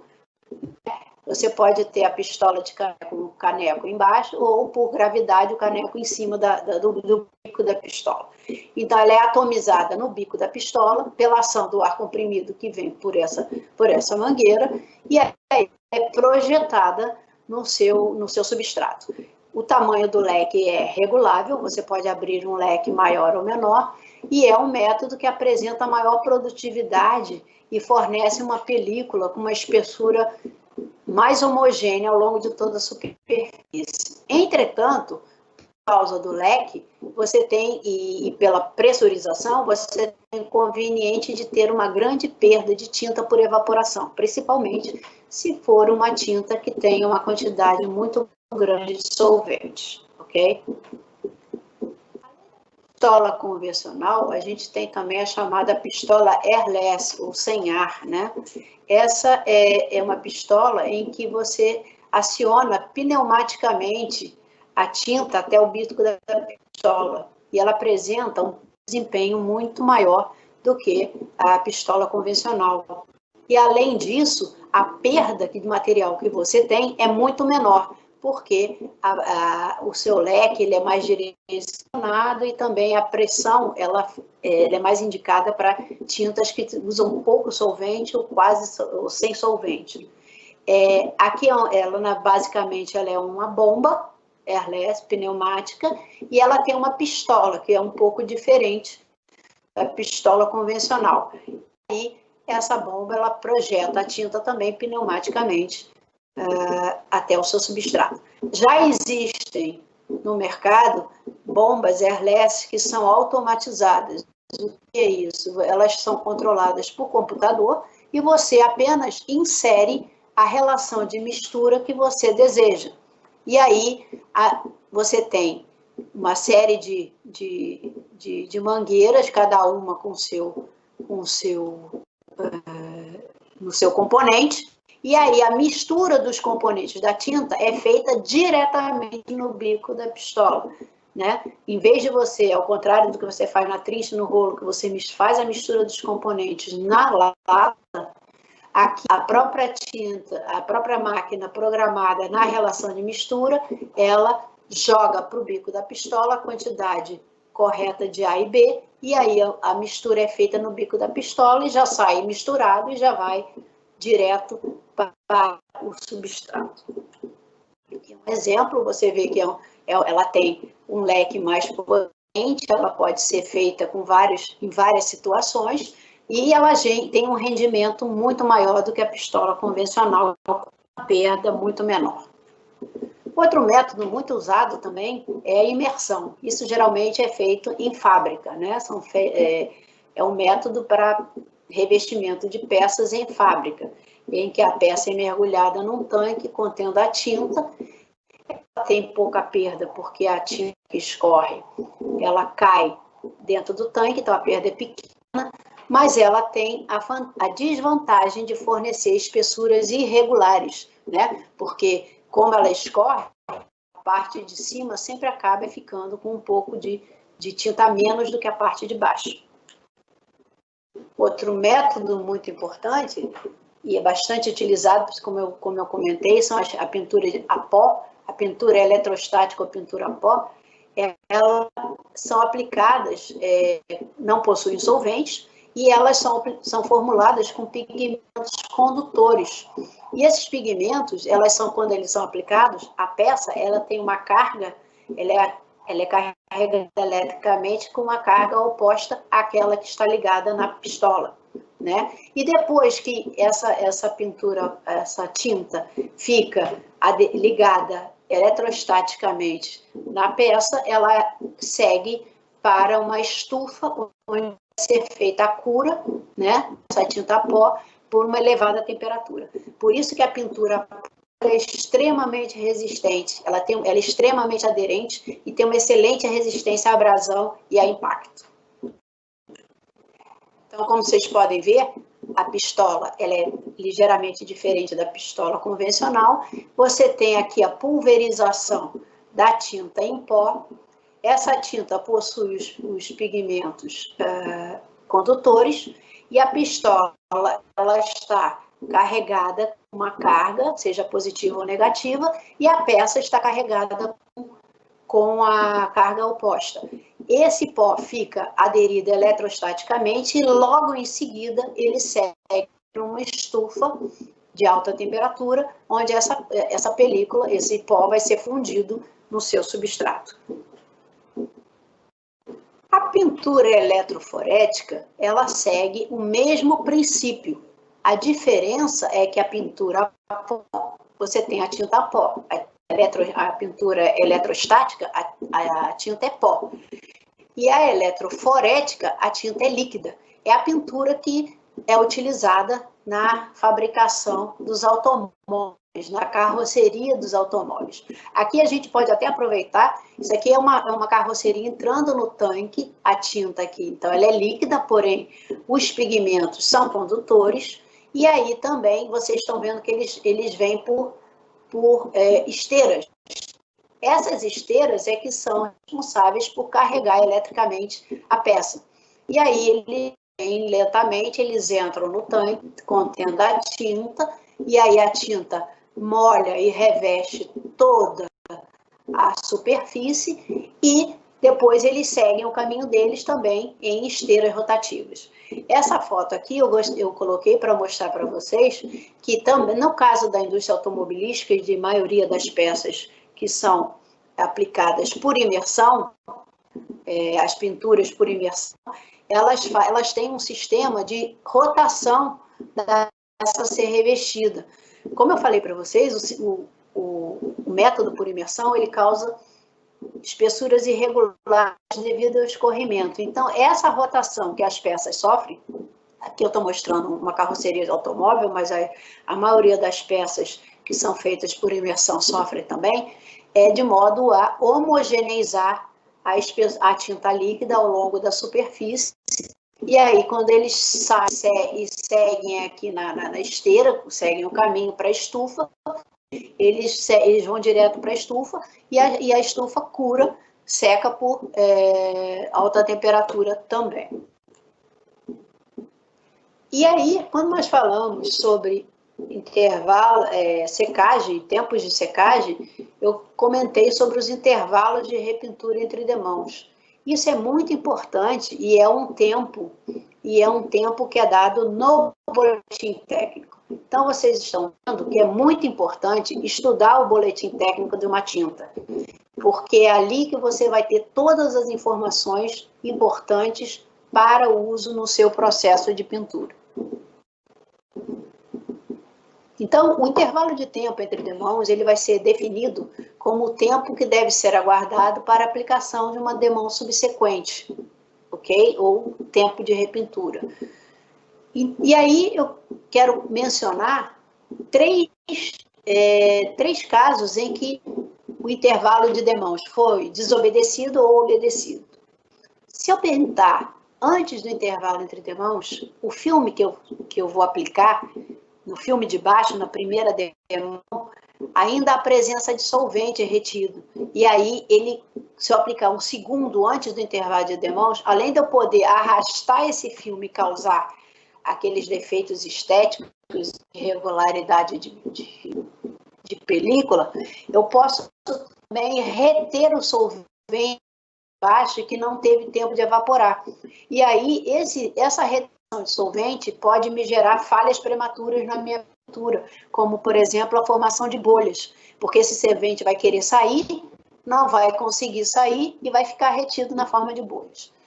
Se eu pintar durante o intervalo de repintura correto, ou seja, se eu observar e obedecer aquilo que o meu fabricante indica, haverá tempo suficiente para evaporação do solvente, ele vai ter aquela primeira ao pó e ao toque, e aí vai estar ligeiramente seco, e a demão que eu vou aplicar sobre a seguir, ela vai ter tempo de permear a demão anterior e formar uma demão de uma espessura maior e que vai me dar um efeito barreira melhor. Entretanto, se eu ultrapassar o intervalo entre demãos, e isso é muito comum de acontecer em campo, o primeiro é muito comum de acontecer quando você quer ganhar tempo. Você acha que vai ganhar tempo pintando antes do intervalo de demão, no final você tem que refazer, porque às vezes você tem que remover todo o filme e começar tudo de novo. Entretanto, no campo, é muito comum, às vezes, ultrapassar o intervalo entre demãos por causa de condições climáticas, chuvas, ou problemas técnicos, ou problemas de operações mal sincronizadas. É possível pintar após o intervalo de demãos? Sim, é possível, desde que você realize procedimentos para melhorar a aderência. Por quê? Se você ultrapassar o intervalo de demãos, a sua demão, a sua camada, ela vai estar curada, já vai estar seca, dura. Então, é a mesma coisa que você estivesse aplicando num vidro, numa superfície lisa. Então, você não vai ter a aderência, né? Tá claro para vocês que você tem mais a aderência, ela é maior quando você tem um substrato, uma superfície com um grau de rugosidade, para que esse revestimento ele ancore e promova essa aderência, seja ela mecânica, seja ela química. Então, caso você tenha que ultrapassar o intervalo de demãos por necessidade, basta que você promova, que tome uma providência para promover a aderência. Como? Fazendo um jateamento ligeiro ou um lixamento com uma lixa de grão mais duro para formar aquelas ranhuras, né? E aí você fazendo essa rugosidade superficial, você permite que a sua tinta seja aplicada e aí ela possa permear na demão de baixo e aí você consiga ter uma boa camada protetora. Voltando agora ao rendimento, né, voltando a falar sobre o rendimento, vamos abrir um pouco mais e entender um pouco mais a importância desse rendimento. Como eu falei para vocês, no boletim técnico de uma tinta, você tem informação do rendimento teórico, né? E aí, por rendimento, a gente define que é a área em metros quadrados que um determinado volume de tinta pode cobrir, ou seja, geralmente metros quadrados por litro. Então, você tem uma tinta que cobre 10 metros quadrados por litro e a outra cobre 20 metros quadrados por litro, ela pode até ser um pouco mais cara, mas a área coberta vai ser maior. Então, em termos do custo-benefício, você vai poder avaliar qual produto você vai adquirir. E no rendimento, existem 3 tipos de rendimento, 3 classificações de rendimento. O chamado rendimento teórico, que é calculado basicamente em função da formulação do produto, por isso é o fabricante que te dá. O rendimento prático e o rendimento real. E nós vamos entender o que é cada um deles. Para estimar, então, uma quantidade de tinta a ser usada, quando você está fazendo o seu projeto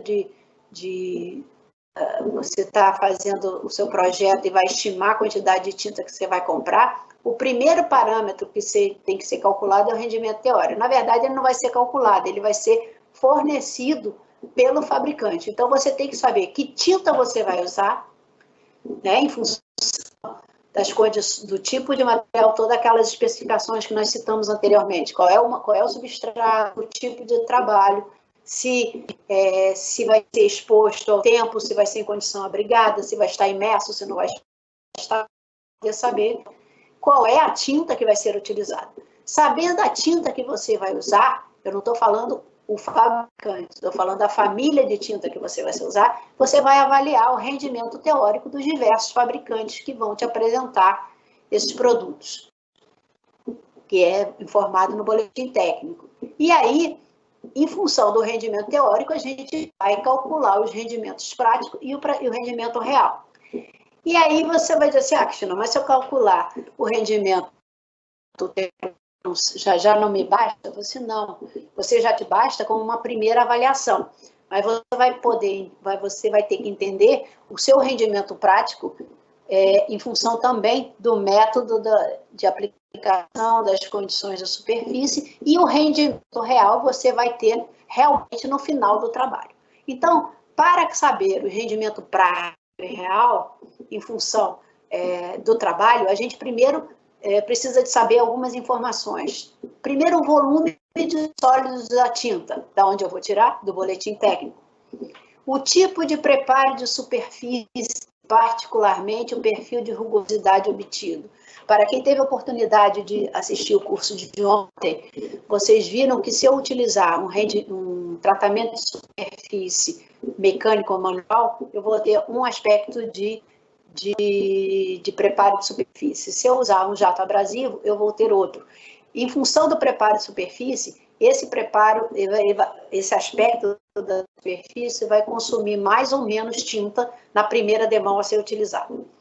E aí, consequentemente, o estado inicial da oxidação da superfície a ser pintada, que é esse estado inicial que vai gerar o tipo de preparo a ser utilizado. O método de aplicação, né? Eu falei para vocês que a trincha, ela te dá uma área menor, o rolo te dá uma área maior, tem um rendimento maior, porém a pistola convencional te dá uma perda maior, por causa da evaporação de solvente. Então, em função do método de aplicação, você também tem que levar em consideração para poder colocar no cálculo do rendimento prático. As condições ambientais também são importantes. Se você vai fazer o trabalho num ambiente quente, num ambiente frio, se é um ambiente de vento, se você tem muita interferência, se é um trabalho ao nível do solo, ou se é um trabalho em altura, por exemplo, e o tipo de tinta utilizado. Então, o rendimento teórico, só para a gente lembrar, eu já falei anteriormente, ele é dado em função dos sólidos por volume da tinta e em função da espessura seca desejada, né? E aí, o rendimento teórico, ele leva em consideração esses dois fatores. Esse número 10 é um número dimensional que vem de uma série de cálculos matemáticos que não vem agora ao caso a gente entrar em detalhes. Mas o que é importante para calcular o rendimento teórico? Saber o sólido por volume da tinta e a espessura seca por demão desejada. O rendimento teórico, quando vocês verem o boletim técnico, ele sempre vai dar o rendimento teórico por demão, ok? Na espessura que ele indica. Muito bem. E por isso ele não inclui no cálculo as perdas devido ao modo de aplicação, condições de aplicação e treinamento do pintor. Pode parecer piada, mas um dos grandes problemas que nós temos em pintura anticorrosiva é a falta de capacitação das pessoas, a falta de cuidado e inspeção das pessoas na hora do processo de aplicação. E aí isso vem desde da limpeza da superfície, passando pelo preparo da tinta, principalmente quando você tem tintas monocomponentes, você tem um desperdício muito grande, chegando até o final ao uso dos métodos de aplicação não adequados. Então, o treinamento e capacitação da equipe de aplicação do pintor é fundamental para um bom sucesso de um processo de pintura. O rendimento prático, como eu falei, ele vai ser função do rendimento teórico que você calculou, que você tem no seu boletim, multiplicado por um fator de perda. Onde vem esse fator de perda? Esse fator de perda, ele está diretamente relacionado aos métodos de aplicação. E aí, já na literatura, a gente vê que existem faixas de valores médios de perdas, né, em termos percentuais. Então, por exemplo, se eu for aplicar com trincha, e a minha perda média dessa trincha já foi estabelecida de 10% a 20%, eu vou usar um fator de aproveitamento de 0,8 a 0,9. No rolo, ele tem de 10 a 30. Na pistola convencional, como eu falei, é a maior perda possível. E no airless também é uma perda pequena.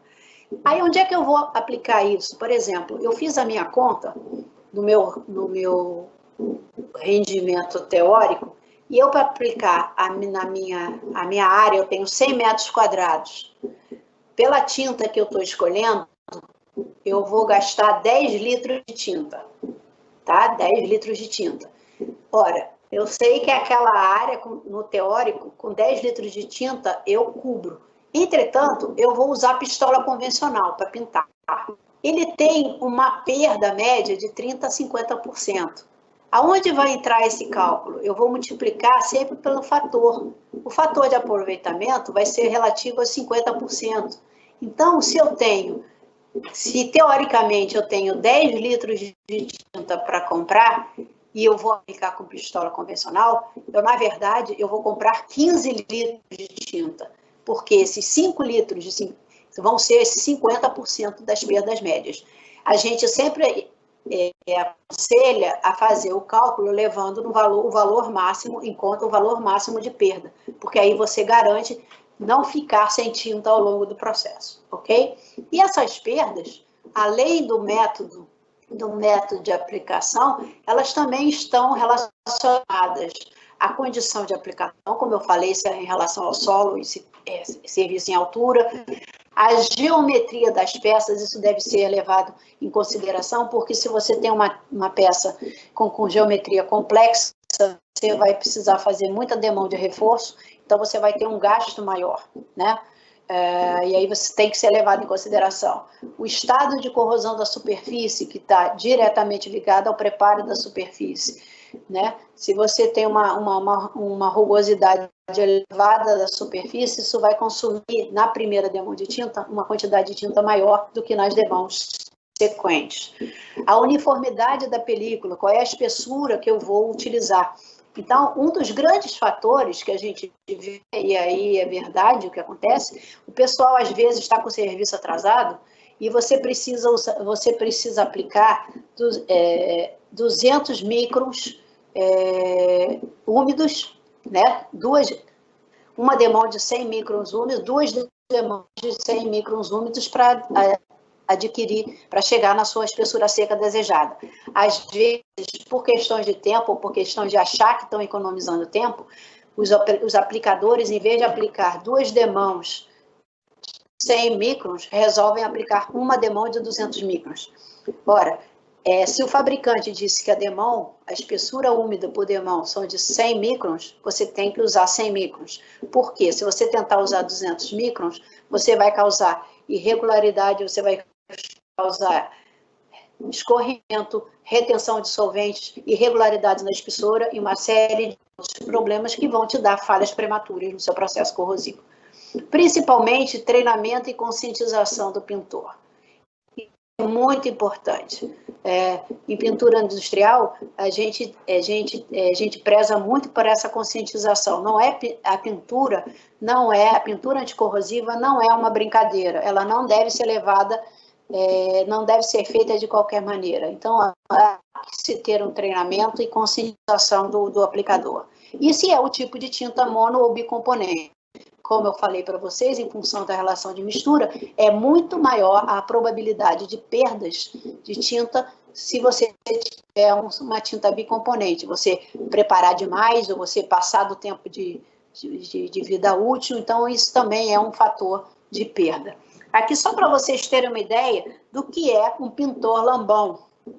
Isso é um exemplo do que a gente tem de perda. Isso tudo é tinta que ficou retida e não foi utilizada. Isso aqui, vocês veem, ele usou até a parte metálica. Consequentemente, a espessura úmida que ele aplicou foi irregular. você ficou aqui com tinta retida, muita tinta retida no rolo.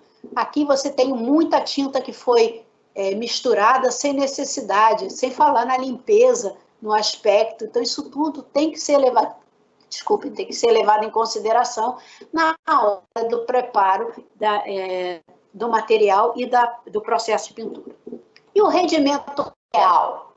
Né? O rendimento real, ele leva, você só vai saber disso no final, né? No final do trabalho, é obtido pelo levantamento da área final pintada em comparação com o total de tinta consumido. Então, você no início do trabalho, você tinha 15 galões de tinta, por exemplo, e aí você vê pela área final pintada quanto de tinta você gastou. E aí você tem um rendimento real. Isso é empírico, é só o final do trabalho. E é muito importante efetuar ao longo do processo as medições de espessura seca aplicada, para você saber se você está gastando tinta demais ou se está gastando tinta de mento, porque isso influencia diretamente o consumo e o valor do rendimento final da tinta.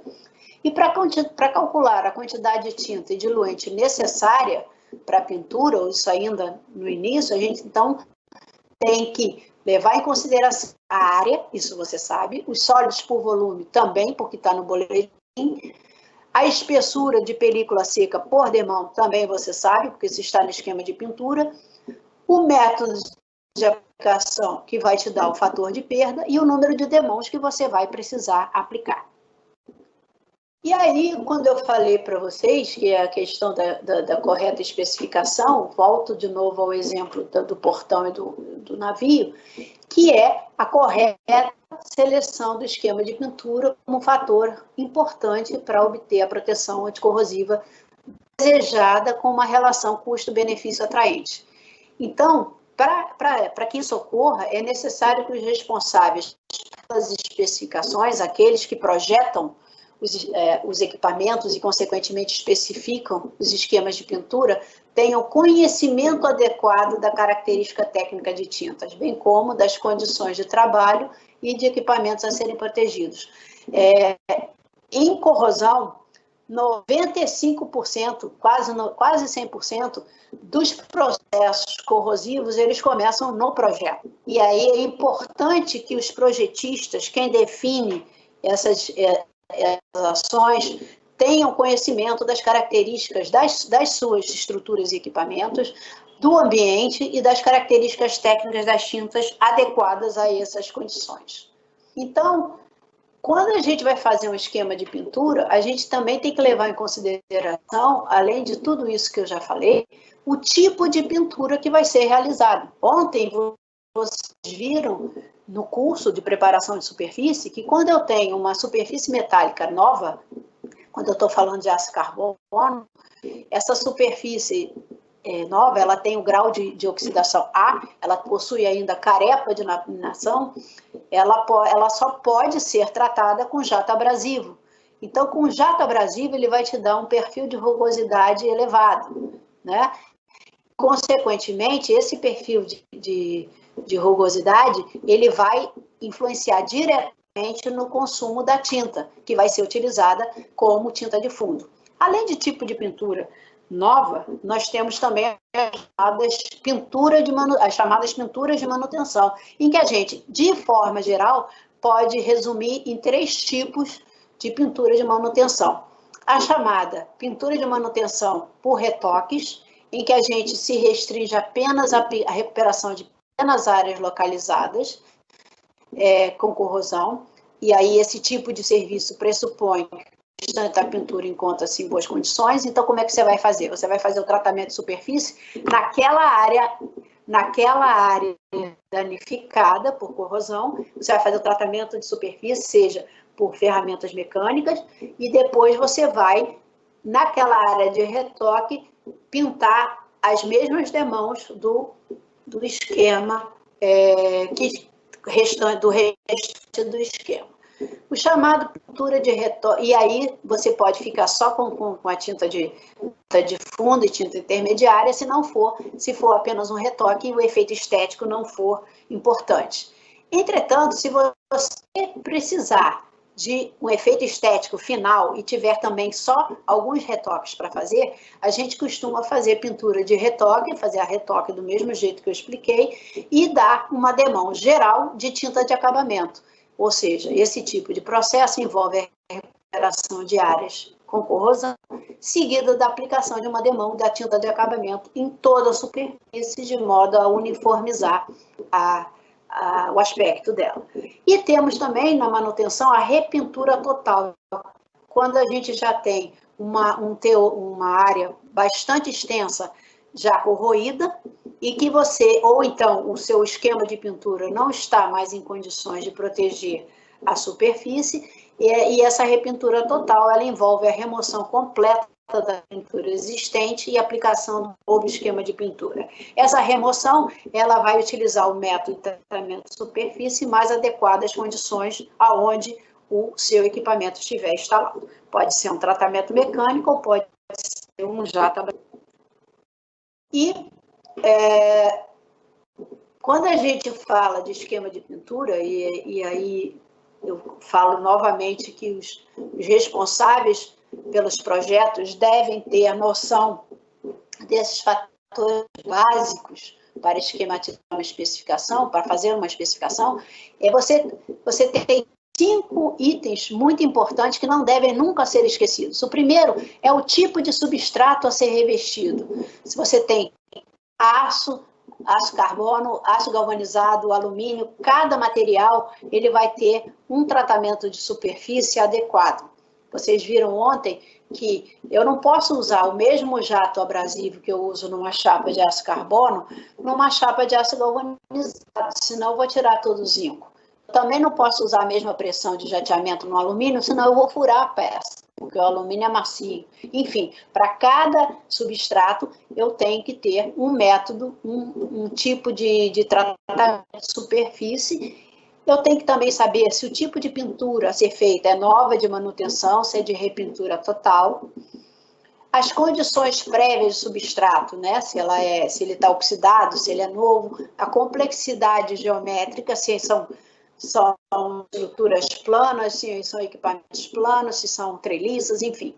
As condições possíveis de preparação de superfície, por exemplo, eu no estaleiro, eu posso fazer um hidrojateamento num casco de navio, mas eu numa subestação do setor elétrico, eu não posso usar um hidrojateamento, também não posso usar um jateamento abrasivo com granalha de aço, eu tenho que usar métodos mecânicos. Então, em função das condições de exposição e trabalho do equipamento, eu vou ter que avaliar as condições possíveis de preparação de superfície. E depois que eu avaliar isso, e aplicar as condições de exposição e de trabalho dos equipamentos. Isso aqui, por que isso aqui é muito importante? Porque é em função dessa informação que eu vou especificar a minha tinta mais adequada, ou tintas mais adequadas.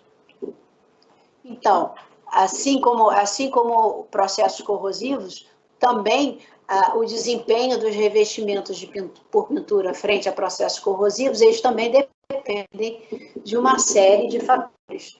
Primeiro, o projeto das estruturas e equipamentos. Por que isso é importante?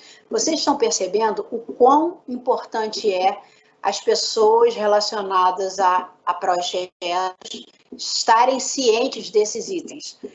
Nós lá no CEPEL, nós sempre indicamos e falamos e repetimos que os projetistas, eles precisam conhecer corrosão, precisam conhecer revestimentos por pintura, precisam conhecer técnicas, boas práticas de proteção anticorrosiva.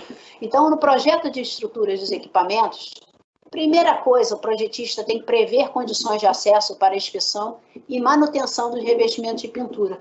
Não adianta nada eu pintar um equipamento e encostar esse equipamento numa parede. O lado de fora, eu vou conseguir fazer a manutenção. E aquele lado que está encostado na parede? Ele vai se degradar e aí a corrosão vai vir de dentro, do lado da parede para fora, né?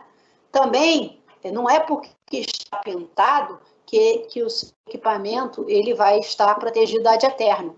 Não, se você não der condições, todos os revestimentos por pintura são membranas semipermeáveis. Portanto, eles possuem maior ou menor grau uma porosidade. E é por essa porosidade que os meios corrosivos penetram e chegam até o substrato e corroem o substrato. Então, além de prever as condições de acesso, a gente tem que evitar a presença de locais que permitam a estagnação de água. Ok? Por quê? Porque, por causa dessa porosidade, maior ou menor, a água pode permear e chegar ao seu substrato.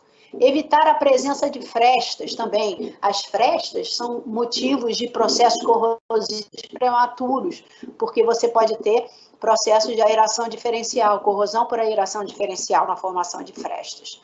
Evitar ou tratar de forma adequada cantos vivos. Não é apenas cortar uma chapa e soldar duas chapas sem tratá-las de forma adequada, né? A gente tem que adoçar esses cantos vivos, a gente tem que evitar mudanças bruscas de direção, enfim, uma série de procedimentos simples na construção e execução desses equipamentos. Prever cordões de solda, como vocês viram ontem, com bom acabamento e livres de porosidade e reentrâncias, porque esses cordões de solda mal feitos vão ser áreas de estagnação de água, de acúmulo de resíduos. Respingos de solda também têm que ser removidos, porque também vão gerar pontos de corrosão localizada.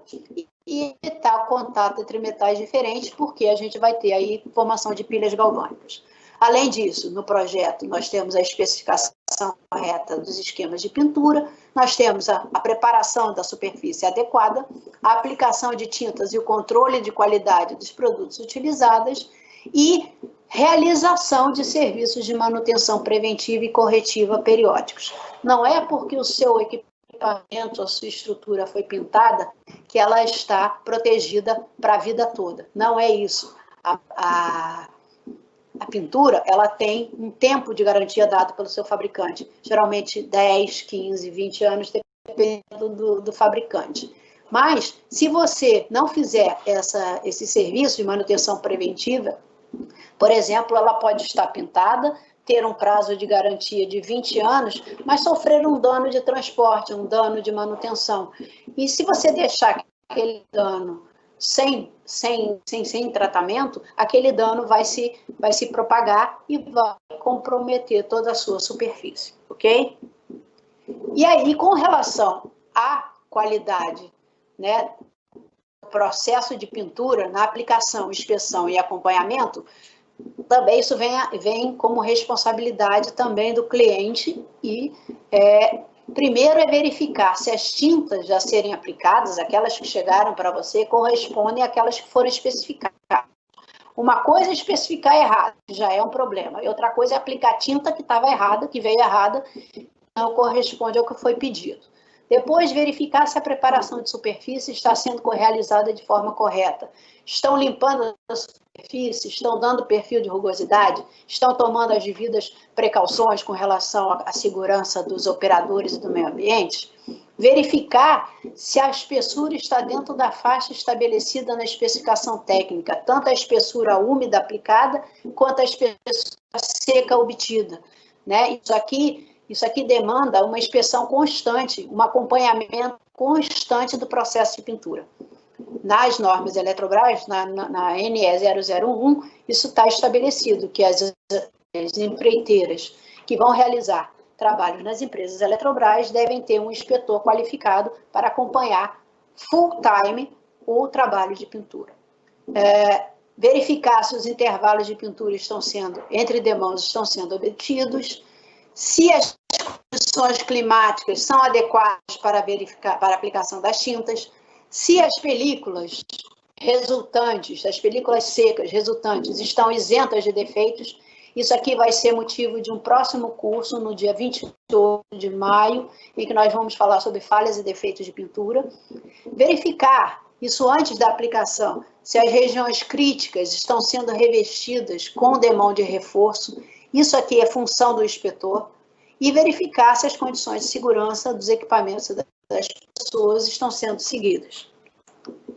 É isso que eu gostaria de apresentar para vocês, agradecendo a participação de todos e esperando vocês no próximo curso. Aqui abaixo vocês estão vendo, é o nosso endereço do canal do YouTube o canal da Eletrobras CEPEL, onde o canal de corrosão da equipe de corrosão está inserido. Muito obrigada a todos, uma boa tarde.